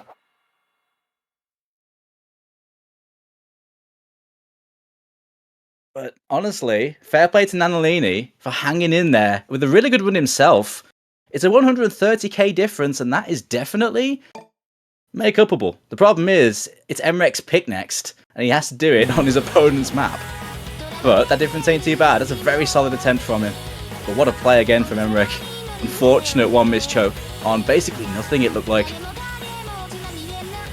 Yeah, I mean, that's just how the Nomad one goes. But going to something a bit more difficult, to say the least, to consistently full combo, it's going to be Hidden 3. And that's a bit of a tough ask for a Nanolini right now, with the need to get 133k lead against a hidden slot. Breaking out that flow aim, flow ults sort of thing. This high spacing, low BPM streams at times on that the hidden flow aim classic pick. Emrek has been very good on these when they've popped up in tournament. Nanolini very much more on the mechanics side of things, but certainly capable on the hidden. We'll see how consistent he is on this one though.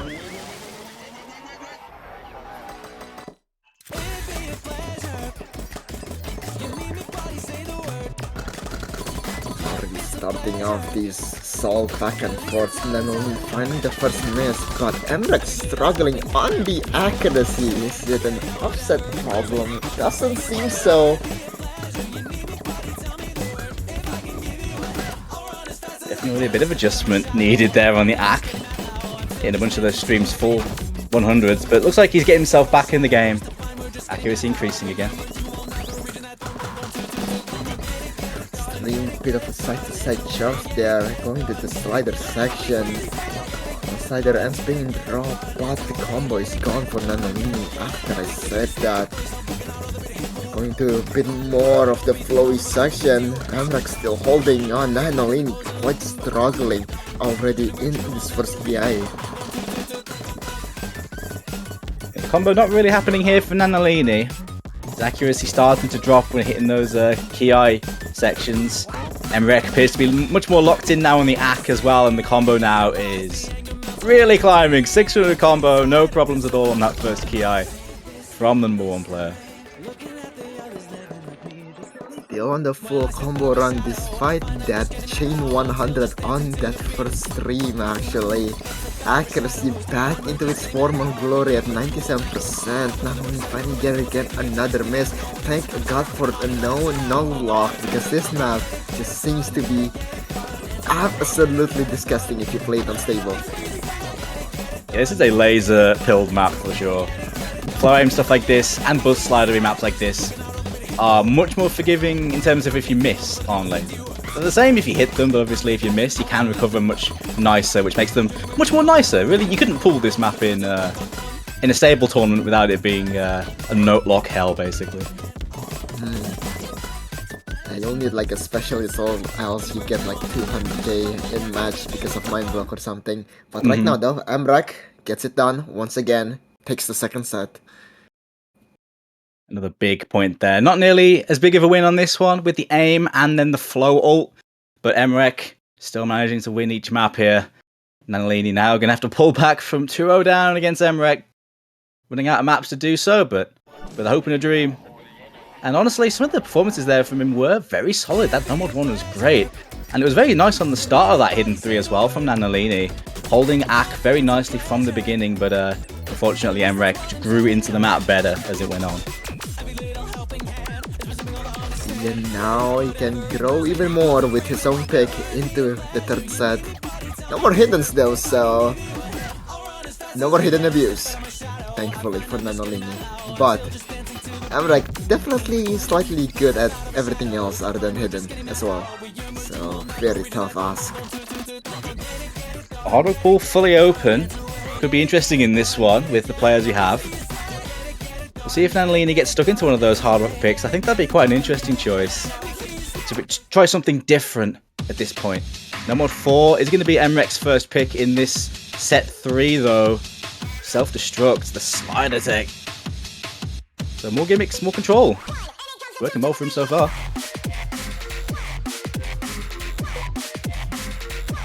And again, Lazer being very much lenient on the slider and accuracy. That was quite an update. I watched that on the Lazer update video, and I just jumped from my chair. It makes slider much more fun to play, and this map will be 10 times more forgiving to say the least. However, Nanolini, all he needs to do is to not win, but to soften the blow, as he will be able to pick his own map right after this one. Yeah, with plenty of maps still on the board that are quite good for him, he's still very much in this one. Can he hold the ack on these sliders though? As you mentioned, the slider changes make sliders, definitely in my opinion, much nicer to play. I love playing maps like this on Lazer Unstable these days. But it doesn't make holding ack on them or following them any easier. You do still need to work for it, indeed.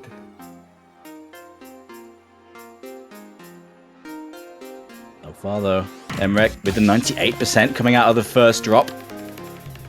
Great act for this. 94 on the side of Nanolini. A bit more combo gaming happening, but sadly he doesn't have the combo. Still needs to get through basically the remainder of the map. 2 minutes and 40 seconds of it. Plenty of places to miss for both him and Emrek, but he's building up, he's coming back slowly but surely in this slow section. Just need to wait for a mistake on the other side.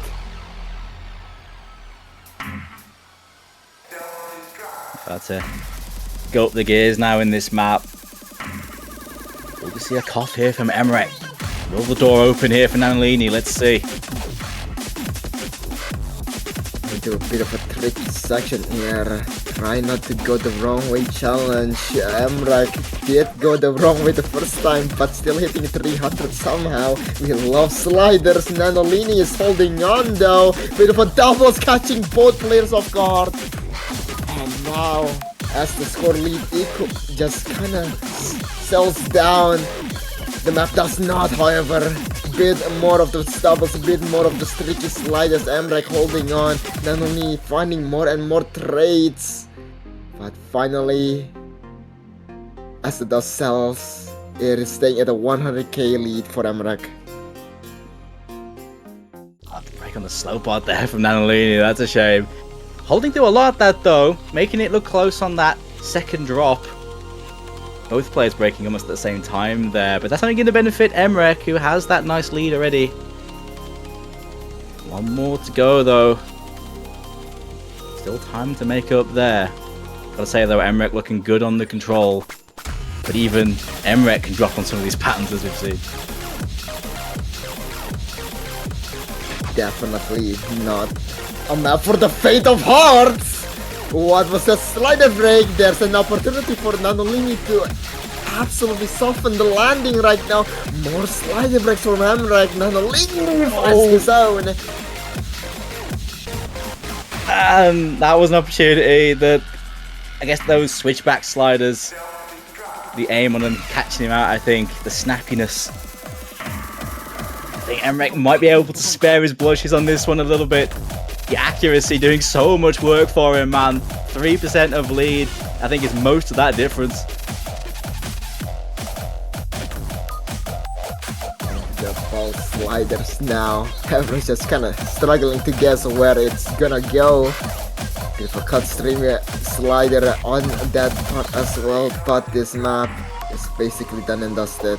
Emrek having 140k to pad his landing. Can Nanolini find the correct map to do just that? Can he pull this back? The next pick is his. It could potentially be his last of Lazer Grand Arena. So he's got to choose wisely. Quite close though on that tech map though. Nanolini definitely holding his own. But Emrek is definitely looking much more comfortable on the accuracy side. And that carried him pretty much all the way through that. Hit a bit of combo as well, but it was definitely the act that did most of the work there on the Lazer scoring. Let's see about Nanolini though. He's got a lot of hard rock to choose if he wants to get stuck into that. There's also one more DT pick if he wants to get into a staring contest against Emrek on DT1. But we'll see how Brave is feeling. Fortune favors the bold, Nanolini. Might as well. Okay, that is even more bolder. Hot Rock 1 is crazy. Oh, yo, dude, this is actually I actually really like this pick. Because this map, it's a tiebreaker, but on Hard Rock, it's so long, it's so variable in its stylings. It is a proper shit miss map. And with it being long enough, if Nanolini can string a big combo together, 140k of difference could be made up. How is his Hard Rock consistency feeling? I can see it.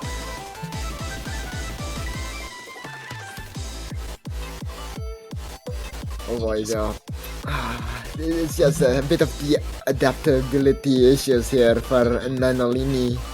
And seeing that Americana has that edge on the tech part, kind of scared for Nanolini for this map in particular. It's hungover, that's all. Okay, that explains something. It's a good excuse for not playing AR 10.3. Fair enough. Pick a much more civilized AR like AR 10. Fair enough, mate. This map is such a hard map to, I guess, get a massive combo on because of how the style varies so much, how long it is. Corsace original this and Corsace maps do tend to be, they have a lot of spice in the aim. Even the standard, like, more basic parts of these maps have a lot of spice in them. So it's a hard one to get a huge combo on, but if Nanolini can pull something together, it could work. It's a brave one against Emrek with his mechanics, but you got to be brave in this situation. You really have to. There's not really much left that's going to be like super comfortable. You got to pick something a bit spicy. Indeed, but will it pay off though? Nanolini taking a plunge back into the deep sea to take on Emrek. It's a nice comfortable start, and whoops, not comfortable anymore. They're going into the 1/6 hell. A bit of the sliders! Nanolini finding the slider break, a bit of a slow slider, I suppose. I think that was a slow slider, yeah. The early setback here. But it is very early on. This is a big boy. We're in for the long haul here. Absolutely, plenty of pit stops in the middle, but Nanolini finding a bit too much misses on the cut streams. 1/6 accuracy looking pretty good, but everything else is just a bit of a hassle right now for him. 93% accuracy, trying to keep it at bay. At the moment, Emrek not giving any room at all. No misses, holding very nice act for this early on. The map has a lot of BPM changes, so got to manage those with your accuracy as well. Nanolini now getting quite a few breaks though. It's not looking like the consistency is clicking early on. It's not looking too good at the start, but we are only a quarter of the way in. And still climbing up, Emrek, not slowing down his speed whatsoever. A bit of a tricky doubles here and there, some tricky triangles, but he's still hitting it. Nanolini a bit struggling in this part, in finding more misses and more. This is not looking good these days.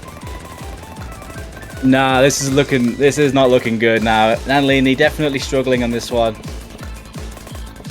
What he needed was a big combo, and it's not happening, unfortunately. And Emrek, man, still FCing. We're reaching halfway point, and he still hasn't missed.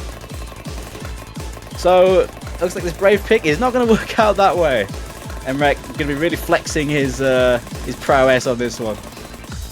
It's a bit of a multi-skill set, secret box. Almost finding the full combo. I think the first full combo potentially if he had done it, but will we see it come from Emrek instead, despite the accuracy? Halfway through, still plenty of map to go yet, blanked out, but well, let's sit back and watch the fireworks go. It would be a thing though if Secret Box's score was sniped by another Aussie though. The Aussie Power On show. Still climbing, Nanolini finding yet again another break. Kind of struggling on this very aim control side of the maps, where the floor just gets very awkward and the slider just gives you that goosebumps.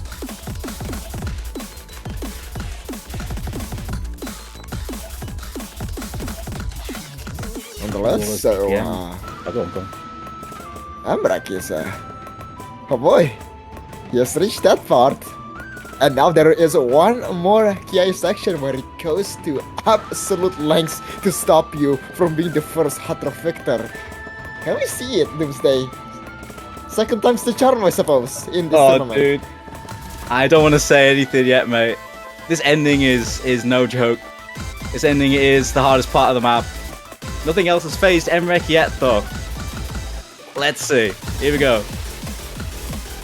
Final 1/6, a few more jumps coming in, everything trying to stop this man from reaching for the stars, and yet he's still going up and up and up. Nothing will stop him crossing the atmosphere. 2200 combo will be reached soon enough. 45 seconds remaining. Can he survive the night? Still looking good.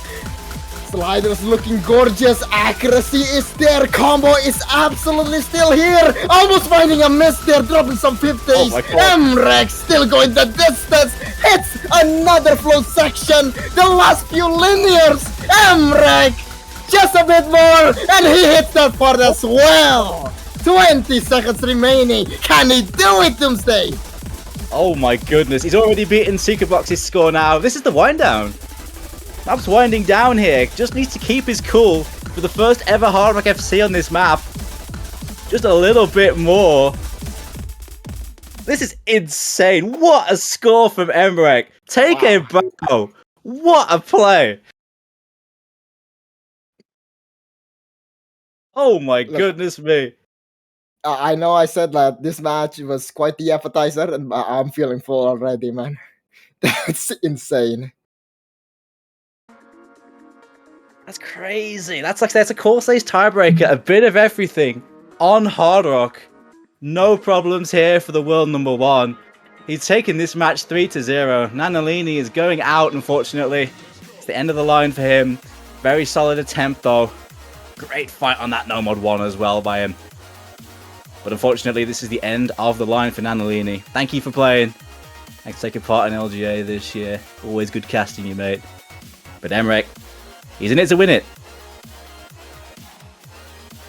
Indeed, and speaking of in it to win it, there is still a lot more matches to be done for today, ladies and gents. 23 minutes from now on, we will be moving on from round of 32 into round of 16, and we will be seeing quite a match, that's for sure. A secret box against Emil Buzz. It will be casted by yours truly once again, and your other truly.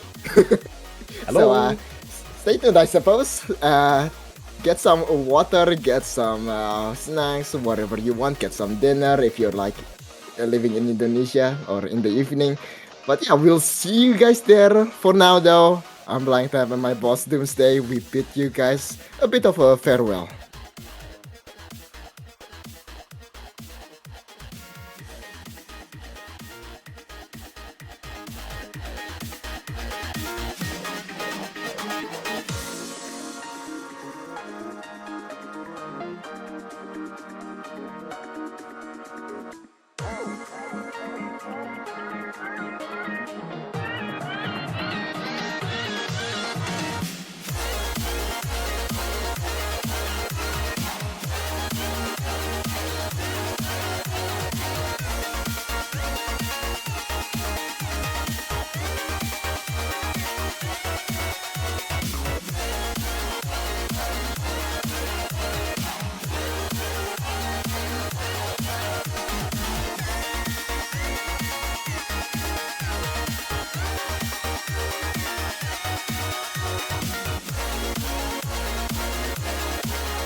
Let's go.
Good morning, afternoon, and or evening once again, ladies and gentlemen. Welcome back to the Lazer Grand Arena. Back at it again with another match. Now, no longer at round 32. We are in the 16, and it's going to be Atkins against Kosiarek. A bit of a intercontinental battle here between Australia and Poland. I will be Blank Tab, and my partner Doomsday. We will be casting your match for today. How are you doing, boss? And how's the coffee? Coffee's good. Coffee's good. It's a bit too hot at the moment, though. It's burning my little fingers whenever I touch it, but Oh, there'll plenty of time to let it cool while I watch some banger games happening. Atkins and Kosiarek. This is round of 16. So we are out of the first rounders now. These two won their first matchups. Did very well in doing so. This is their second matchup of the tournament. Still single elimination, so one of these two are going out. There is no losers bracket to fall back on yet for these two, and we're losing a strong player either way. Both these two are very strong tournament players this year. Yeah, absolutely. A bit of a shame that we'll be losing one of the gems, but it is what it is, I suppose. Just single bracket things, to say the least. And we are already looking into the bans. And Atkins, a bit of a hater of the Lazer mod. Kosierek, respecting Atkins' proficiency in the speed department. And now look at the Protect's actually quite interesting. A no mod for Protect, and Atkins protecting DT2, as theory would suggest. That checks out. Kosierek is the tech guy, the tech player of the moment. Very strong on that control. Into a player like Atkins, who is very strong on the mechanics. Some of the picks are definitely going to be set in stone already. The battle lines will be drawn in this pool between these two because they are very different sorts of players. So the tapping is going to be a big one for Kosierek to try and keep up with Atkins, whereas Atkins is going to have to try and match Kosierek on maps like Self-Destruct, on some of the other gimmicky stuff, especially in that hard rock pool as well, which could play into it. The hard rock pool could be quite contested between these two. Now I look at it with some of the gimmicks in there. Yeah, not even that. I do. Correct me if I'm wrong, but these two are they known for to be the hard rock players for their respective nation? Well, they're both like one of the stronger ones, yeah. So like that hard rock pool, with it being obviously hard rock, both those two like hard rock, and also having plenty of gimmicks. Even that hard rock one having a lot of tech in it. Ooh, I can't wait to see some of that between these two. They could be really close.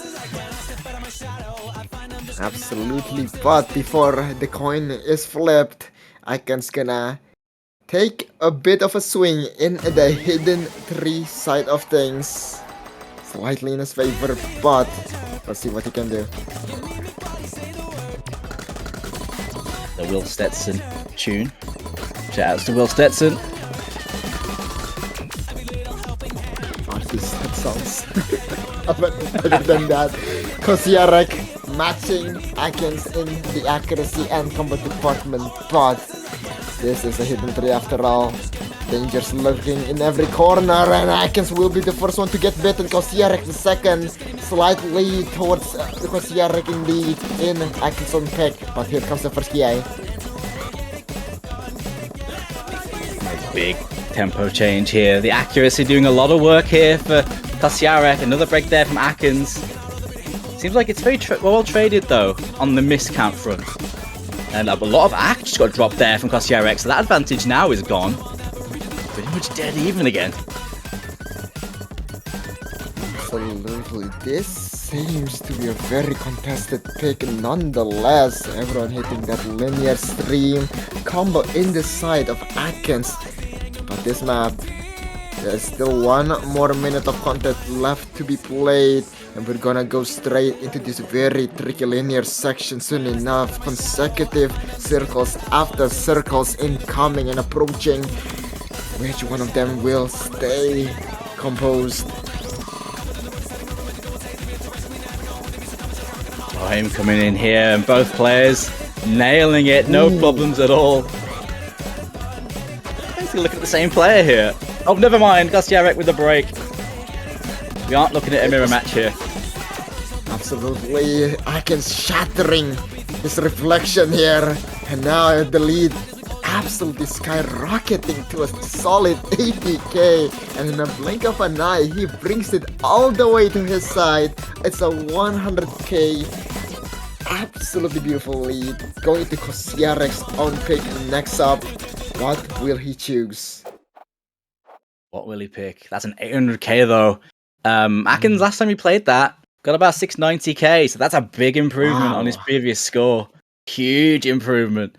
But Kosierek 700k is very solid as well. But with it being his next pick though, Kosierek's still in a decent spot. He could go for a very strong map and look to try and claw that back here. Certainly plenty of maps to do it on. Absolutely, and probably not something you wanna unleash your protect just yet, and thus we will go into the other sort of techish map, but precision this time at CS 7.8. Hot Rock 2 will be unleashed by Kosiarek, and this guy, I play with him, he is the precision guy, but Akens, he's still quite scary on these kinds of maps. No slouch on the precision Akens, but certainly I think he'd prefer the circles to be a little bit bigger than this. But with these two players are premier Hard Rock players, it's gonna be a show on these picks. This one though, Osu for Ants, CS6, and then you add Hard Rock. Those circles are pretty damn small. Absolutely, already finding a bit of a misaim in the beginning of Kosiarek, and those slider breaks definitely affecting his accuracy bit, but we're still in the beginning and there is plenty of map left to be played. Akens still needs to be very wary. Substreams incoming, and now the jumps about to be very explosive, and accuracy established, but 95k is the line to cross.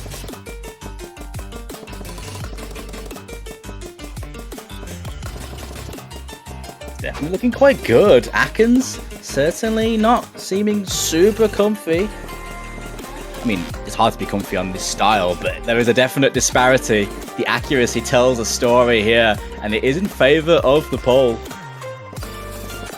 Absolutely not much of a happy ending to be seen here in this fairy tale for Akens. And Kosiarek crossing that line quite soon actually, 95k. And he is already just under 10k within reach, and as Akens struggle again and again on the long sliders, Kosiarek will make no mistakes and capitalize on it. So far so good here for Kosiarek. His pick working out really well. Can Akens find some comfort on the precision? The combo isn't happening. His accuracy is slowly increasing, but Kosiarek is matching that improvement as well. It's looking good here at the moment. There's so much of the map to go. And again, you don't need to win. You just need to not lose as hard as your opponent. And right now, Akens in a bit of a dangerous position, 60k in deficit, only so much map remaining, one more minute, one last hard part, but Kosiarek has the combo, has the momentum into the slow part.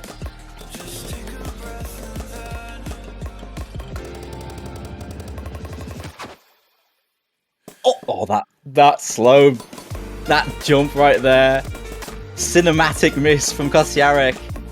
But 180k is a lot of lead. Can Akens reel that in with the time remaining? I think he can't, and that miss. Surely not. Surely not.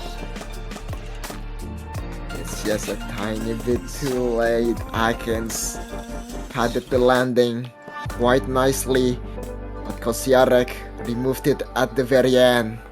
And thus, the first set will be going to him. 0-1, and he will get to pick the first map into the second set. Brilliant comeback victory there. Showing the format really well, actually. It's, Akens opens up with a good pick of his own, a very strong 800k, but Kosiarek pulling it back with an even bigger win on that pick. And in the end, he's the one that takes that first point. A nice 760k, a big improvement on... Actually, no, it's not, actually. It's slightly lower than the score we had last time. I think he got 770k last time, which is also a crazy score. That's yeah, he's an insane precision player. You weren't wrong. However, now though, it is time for the second set. The Protect still in their back pocket. Is it time to unleash it, Kosiarek? Just waiting for the opportunity right now. Well, it's going to be like a middle set situation. Using your Protect here to try and build up a 2-point lead potentially is not going to be what he does. No mod 1 is the choice from Kosiarek. Getting stuck into some aim, and that worked out well for him in the qualifiers. I think he got number 4 on the qualifiers, no mod 1. This man can jump. And he's going to be going up against a very strong mechanics player on it, so he's feeling confident. Definitely some tricky turns, or rather some tricky bursts at such the BPM at 240. However, aim is still the name of the game, and as you said, his stats speaks for himself. Let's see if he can do it and get himself some nice lead in his first map of the second set.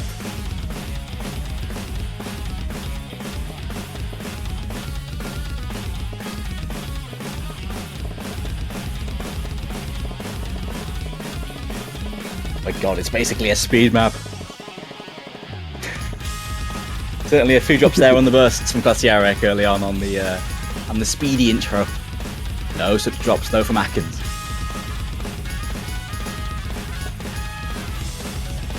Might be a trade happening, which is basically non-existent, as Atkins leaving Kosiarek on red. 450 combo still climbing in the slow section. A bit of an accuracy deficit here for the Polish warrior, but it's still very much comebackable. However, Atkins not gonna give it out for free. No, he's gonna hold on to that. He won't go down without a fight here. Gotta get into the first Ki. One of the big drops. Let's have a look then. Kosiarek recovering very nicely. The aim side not phasing him at all. With more speed coming up though, he's going to have to manage that. We'll see when the bursts appear. Oh, a miss there from Kosiarek though on a jump. I spoke too soon. Bit of an under aim in that regard, and the speed throwing him off yet again. Quite a bit of a nightmare. It's a spooky situation now on this one for Kosiarek. Atkins still rocking 99.8 full combo so far. That advantage now going to be hitting 100k. A nice juicy bit of lead for him. And on Kosiarek's pick, it's going to be brutal if this continues. It's definitely not slowing down.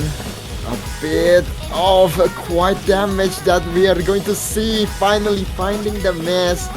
Kosiarek does have the opportunity. He has stabilized in accuracy. He just needs the combo to back it up. Atkins kind of slowing down now. The Jenga tower has been built tall enough, but it is going down. Kosiarek unable to topple it too much though with that miss. I guess we equalized at about 100k of difference as things stand. Here comes the solo. Can Kosiarek hold his tapping on some of the solo bursts?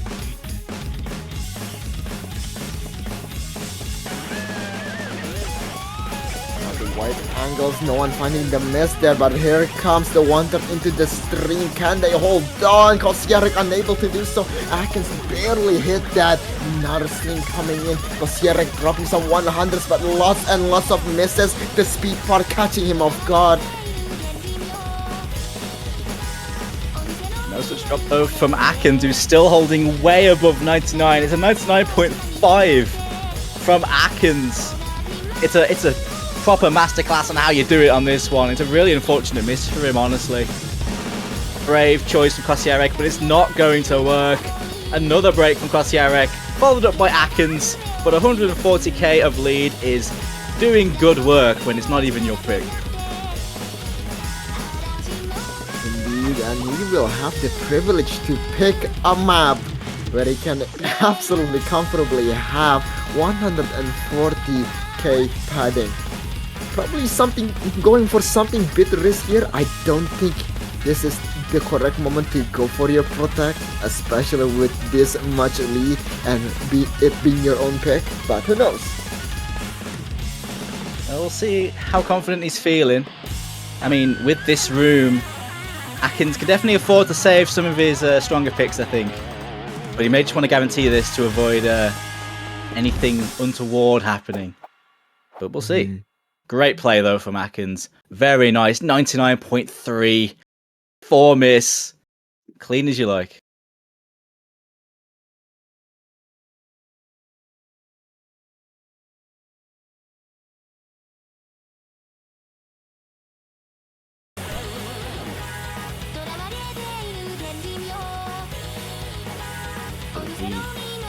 speed moment. Will Atkins get my. into some of his trademark tapping? No, he will not. Running the alt, or rather finger control, to go into the burst alt snap aim hot rock thingy. Very interesting. That sums it up. Flood warning. The floodgates open here for Atkins. He'll hope so. With a good lead, he can afford to just try and match Kosiarek at least. Because this is a pick that I think Kosiarek may have been eyeing up as well. Possibly as a pick. Especially with his Protect being more of a tech map. So if Atkins can take this one away in this moment, that could leave Kosiarek a bit thin on the ground for picks later on maybe. Although he does still have his Protect. Let's see if it works out for Atkins here.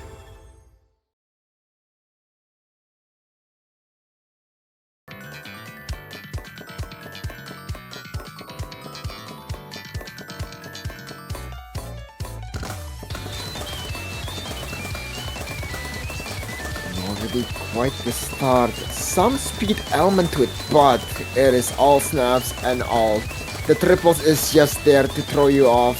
And right now though, both the players keeping their balance equal in scores. Basically the same player, exactly the same on the early stages here.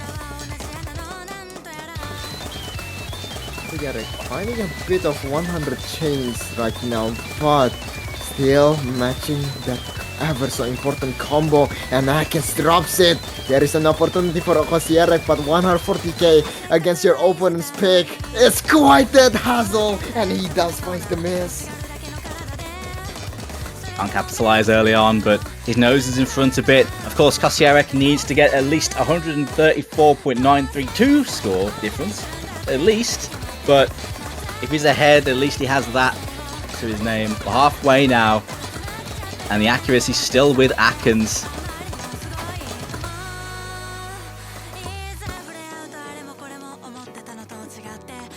So far so good here for the Aussie. Everything's in check. He does not need to win the battle, he just needs to win the war. And he's doing that beautifully. 26k in the lead. Plenty of protection here. And Kosiarek unable to penetrate the Kevlar. Atkins still on the advantage. Yeah. And I just noticed as well, he's actually single tapping this map. I respect that. Single tappers rise up, and it's working so well for him actually. Managing to hold A with that style. But yeah, it's looking pretty good here for Atkins.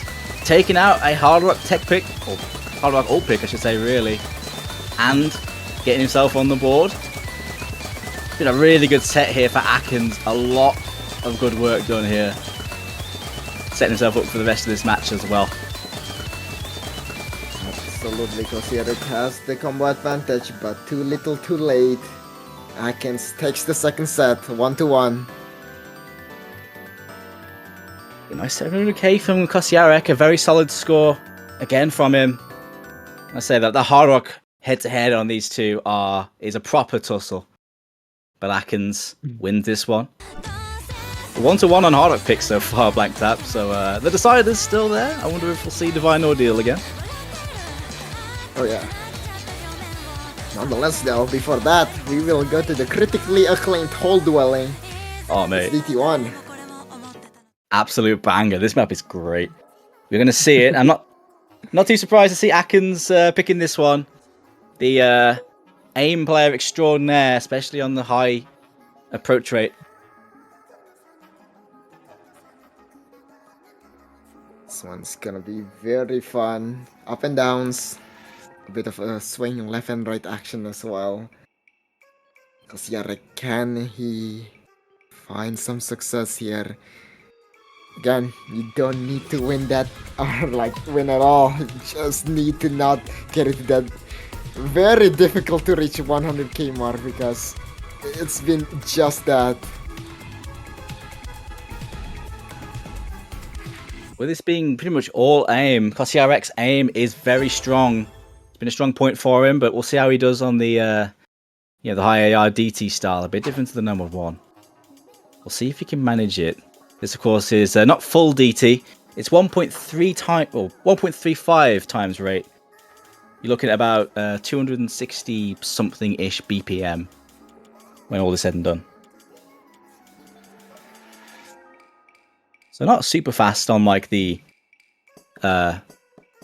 aim style, I suppose. But it's more about that weird aim flow.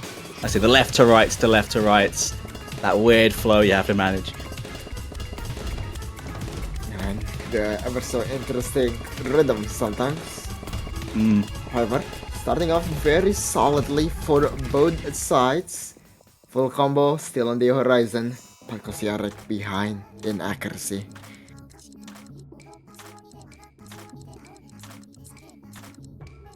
Doesn't help that the OD on this is quite high as well. So the actual accuracy side, just the timing windows are very tight on 1.35. I think that was a Bancho miss there from Atkins. He hasn't missed there. False alarm. Oh man, okay. Even in Lazer we see bunch of misses, that's kinda funny. There is no escape route.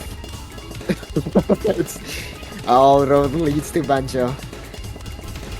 Alright, now the 600 combo for both players. Slight lead for Atkins. Did Kosiarek almost remove his button there on the slider? I have no idea. But nonetheless, crisis averted. 2% behind in accuracy into the Kiai section. A bit of a rapid fire section here, but both players survive. Into the second part we go. Kosiarek managing the aim side very well indeed. Keeping up here with Atkins, which is no small feat on a map like this. He's bread and butter, but keeping himself in the game. The accuracy is behind, but 25k is not a lot of difference to make up. We'll see if he can keep it low. This map is so long, not even halfway yet. Yes, sliders. Laser sliders are more forgiving, but you definitely don't want to sleep on these. Absolutely. Bit of a zigzag there. Accuracy actually going down for Atkins there. The difference still staying at a solid 17k, but the status quo can easily be overturned by one singular miss, especially in the middle of the map. 2 minutes remain. Consistency will still be needed. Atkins slowly but surely showing the signs of crack right now. It's a 1.1% accuracy disadvantage towards Kosiarek. It's definitely slimming down. I'm really impressed with how Kosiarek is managing this. Even that drop section with those weirder rhythms, holding on so well. Well, that was close. Oh! What? The double break, yeah! And now, it's just gonna stay at a solid 13k. It might even swing, who knows? Accuracy still in the side of Atkins. No one having too much of a combo lead, but Kosiarek dropping it in the very end. Will that matter plenty? 1 minute remains. Atkins finally has an advantage. He can really sink his teeth into a little bit of combo. A tiny bit of accuracy, but another miss there from Atkins. Combo's back here with Kosiarek. This has turned out to be a really close pick on DT1. This is a huge result here for Kosiarek. If he can keep this close, and it looks like that's exactly what he's going to do. Absolutely, 300 combo still climbing. Will it even swing? I don't think there's too much time, but there's a possibility if Atkins finds another miss. Some triples here and there, dropping down to a 16k. And while it's not going to swing, it is absolutely such a... he softened the blow so much. I think this might be a protect angle Doomsday. It certainly could be. I mean, DT1, very strong pick on paper for Atkins, but that 13k is nothing. And with Kosiarek having that protect, I think this is a great time to use it. Because all you need is to beat your opponent by a tiny bit on your best map, and you can seal match point, basically. Let's see if he chooses to cash in on self-destruct.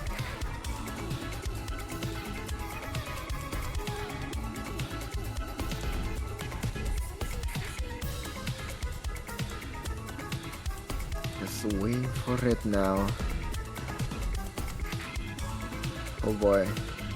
Very, very difficult situation for both players, especially Kosierek here. If he'll dishes out his protect and doesn't work out, it doesn't matter, he's dishing it out anyway. It's time for Kosierek to cash it in. Can he get the set point? Can he do it? It's the Sakura burst, slide attack special, aim control special. And with such a close matchup on Atkins' pick now, this is a huge opportunity. But with this, I guess, level of difficulty as well, there isn't too much in it on paper. Atkins can definitely do bits on tech, but it's not his favoured protocol. So it's going to be up to Atkins, really, to try and high roll this. Try and claw that back.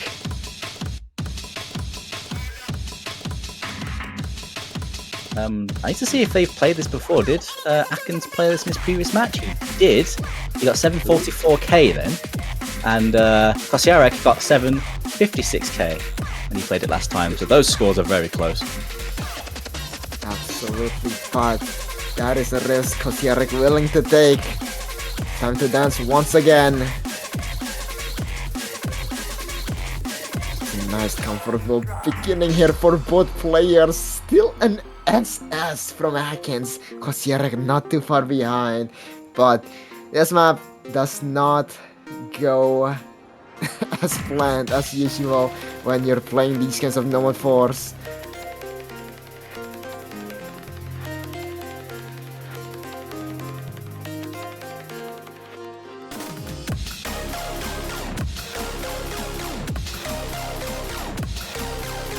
One was there from Kosierek on these sliders.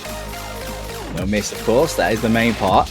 But with Atkins' accuracy now, giving him a nice little buffer, those hundreds could add up.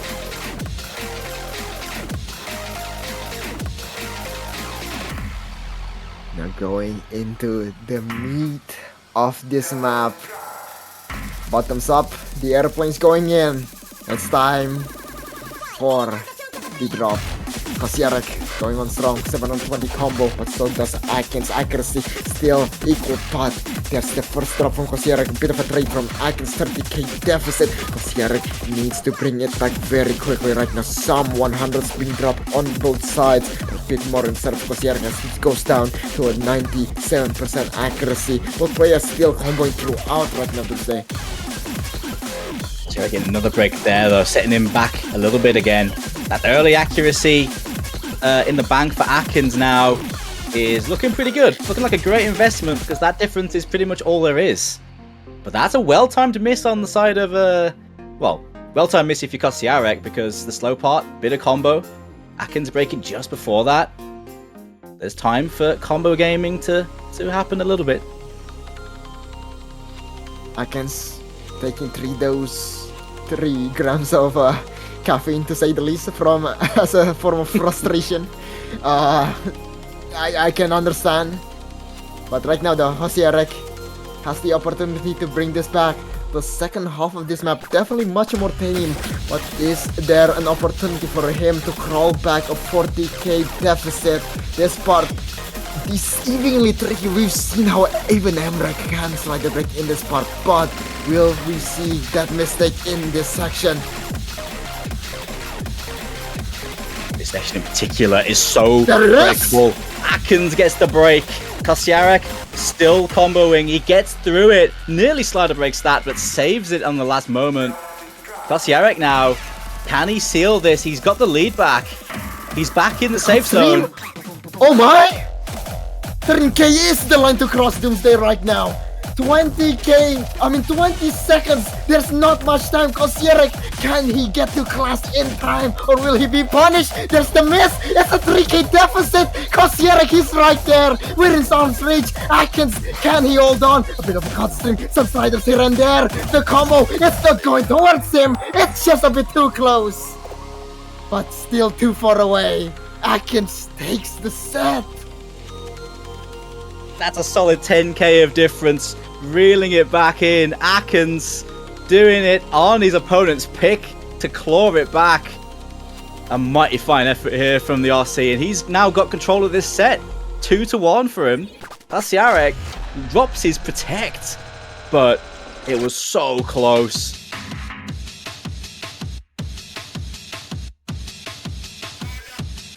That's a big momentum shift now. Kosiarek had a lot of good resources to use, but now he's behind for the first time in this matchup. He doesn't have his protect anymore, and Akins still has his in DT2. Not good. Absolutely not good. If I was Akins, it might be time to dish out the protect right here, right now. Worst case scenario, it's OG time. But while the win is still in his favor, I think that's the smartest way to go about. Well, certainly this is the moment. I mean, they could potentially save it in case it goes to a 2-2, but yeah, if I was Akins, I'd be going for it. Oh, Hard Rock 1, so we are going to go in for the best of 3 on the Hard Rock maps. Let's go, I'm down. Currently 1-1 on Hard Rock, by the way. Both players have won one of them, so let's see how Divine Ordeal splits them up. Brave pick. 5 minutes of Course Ace tiebreaker business. A bit of everything on Hard Rock. Yeah, and even if Akins loses this, it might still be a protect angle, or unless he wants to play the long game, I don't know, maybe a hidden 2 angle so he can get a better score difference in when the OG happens, but it really all up to for Akins. Kosiarek, on the other hand, though, he does want to just force tiebreaker at least. Well, I mean, we've seen quite a bit of aim this matchup, and it has looked very competitive. Chuck it on a mod these two are very familiar with, and I imagine it should still be quite close. But this map is probably one of the harder maps in the entire pool in terms of actually holding combo through it. Perhaps the mechanics on Akins could show through here, but we'll see how it plays out. The beginning always the easiest spot, but when the flow hits, it's about to get the real spicy accuracy. Definitely not a trivial thing to gain in this map. 1-6 being spread across the board like Nutella. Kosiarek and Akins definitely very well aware of that. Bit of an early break for Kosiarek, but this is a tiebreaker length map. Plenty of time to bring a comeback on, and Akins the break there means that he won't be getting very far away with his lead. Nice BPM changes in this as well. Sudden BPM changes happen a few times in this. We'll be sure not to slip up and lose a bunch of AK on that transition.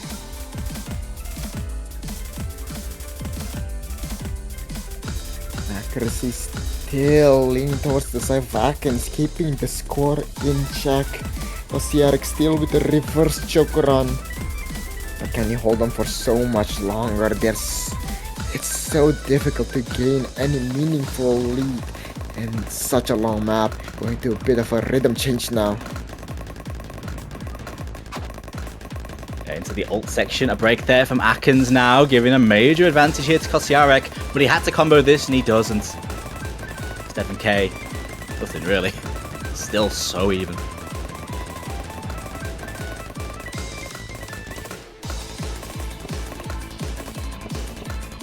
Boy equalized, but Kosiarek not too much of a padding here if he does indeed win this out. Some triples coming in, bit of quads. Everything's still looking quite normal for both players. No one's struggling just yet. The jumps gets even bigger, the cut streams as well. Now back into the fray. Some tricky rhythms, some doubles here and there to control your fingers. But they're still looking pretty good.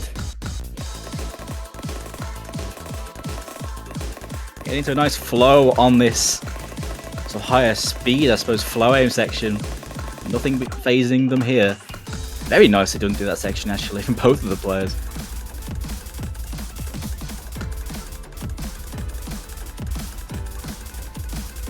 Nice, comfortable middle section here actually. Not too much going on. Bit of a downtime to say the least. Still very much tricky as we are seeing a double break as I say that. Kosiarek ahead by 5k. But how well can he do on Aken's Protect? That's the question. He needs a bit more, I feel. Well, there's another break there from Akens, so opens the window for Kosiarek to try and make something happen here. I do agree, Kosiarek needs to make this pick work, really. But his difference is climbing slowly here. Here's the thing, though. The ending's coming up. It's the hardest part of the whole map. Kosiarek, it's up to you, buddy. Gotta make something happen here. Potential is there. Kosiarek just needs to do it and realize it. Akens trying to soften the blow though as best as he can so he can go comfortably into his own Protect, into the slider. Kosiarek finds the slider break Doomsday. Yeah, that was tragic. Slow slided. Here come the jumps.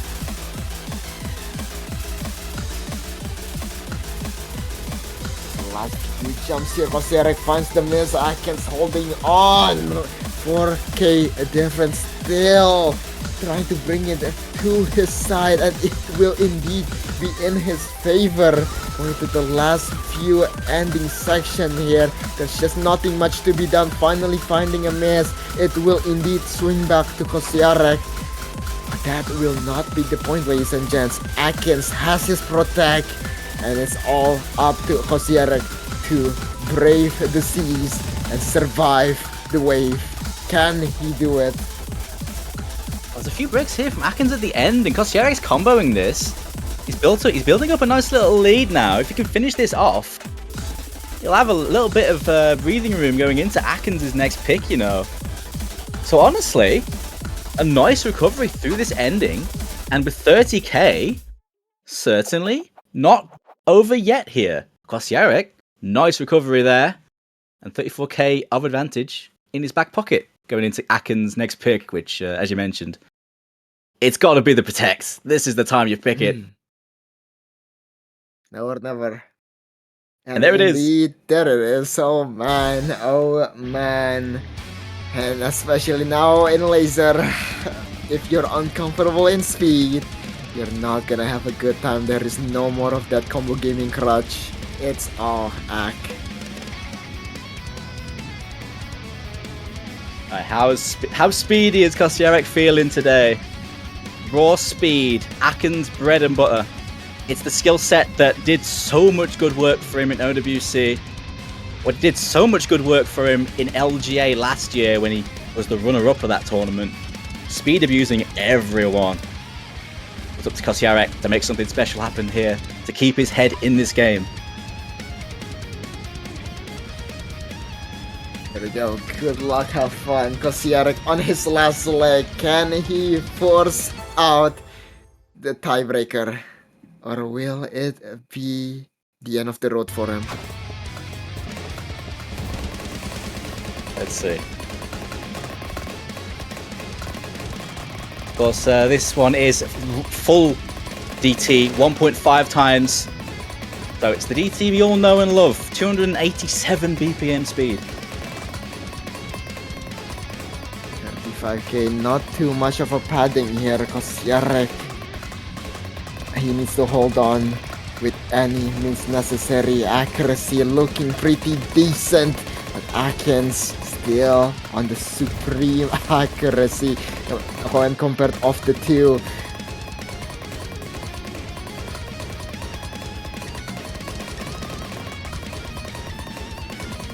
It's the first miss for Kosiarek in this map. It is quite lengthy. It's not enough to do well in the beginning, gotta do well throughout, and Akens very well known for that capability.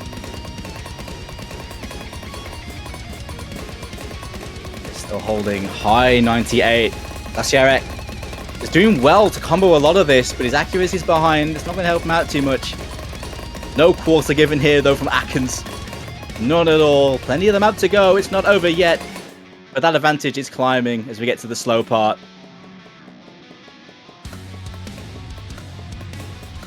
You're looking mighty untouchable right now in the middle part of the map, but we're about to get into a bit of a jump scare section. Can he actually hit that part? Not much of a pressure from Kosiarek here. It's definitely way past the mark where it's safe for Kosiarek. Bit of a stream here, and Atkins hits it. But it's Kosiarek though, actually. Fair play. Hitting those bursts. Too little too late, but still fantastic effort.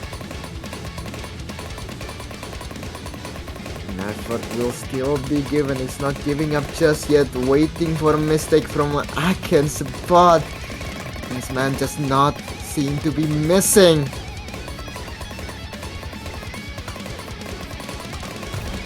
The solo to go, the triples coming in, the bursts into bursts. Kasiarek drops, big combo hit he had is gone, and surely the game is gone for him now. But Atkins still full comboing, nearly 99%. Can he take this further? What's the PP record so far this LGA? It was secret box, right? 592, yes sir. By his own nation mate. Let's see if he can actually do it. 50 seconds times 1.5 speed. Can he go the distance into the final few bursts? Atkins, all eyes are watching you. Can he break the ever so dream 650 barrier? He is going the distance. The bus sliders coming in. Some triples, some pentas, but finding a miss on the aim. It's an aim map. It was an aim map all along. It's so over. Once again, the 650 curse unbroken, but still a wonderful performance nonetheless. 3-1. Good game and well played. Great match. Great match from both of them. And what a score to end it on. Atkins over 1 million on the Raw speed pick. Atkins is moving on to the quarterfinals of LGA, the top 8 next week. Kosiarek is heading home. There is no losers bracket for him, unfortunately, at this stage. I believe so. And this is the end of the line for him. But what a matchup, honestly. Kosiarek looking so good on so many of these maps, and in the first half of this, he was in control. There is no doubt. He's already beaten one player above his seeding. He's already caused one upset, and there was another one on the cards here for a long time. He can be proud of his performance. Absolutely, there's zero things to be ashamed of for this man right here. Definitely someone to look out for in the future. Speaking of future looking out, we do have other matches coming up. I think it's in 1.25 hours at 14 UTC. It's a double whammy, it seems, with both Namoe Tequito and Flying Tuna with Serbia Trucker. So, yeah, stay tuned. Any last few words, Doomsday? Nah, I'm all good. Just some really solid matches today. I'm glad to be on casting again, and got some banger games on my side. Can't complain. And as always, it's been fantastic casting with a blank tab. It's great to get you on the cast here on OSU Live, mate. Thank you, boss. Hell yeah. But yeah, that is all so much for today's broadcast. Stay tuned. Just a bit of a break. Don't go anywhere. I'm watching you guys. I've been Blank Tap and my boss Doomsday. We bid you guys a good rest. Take care.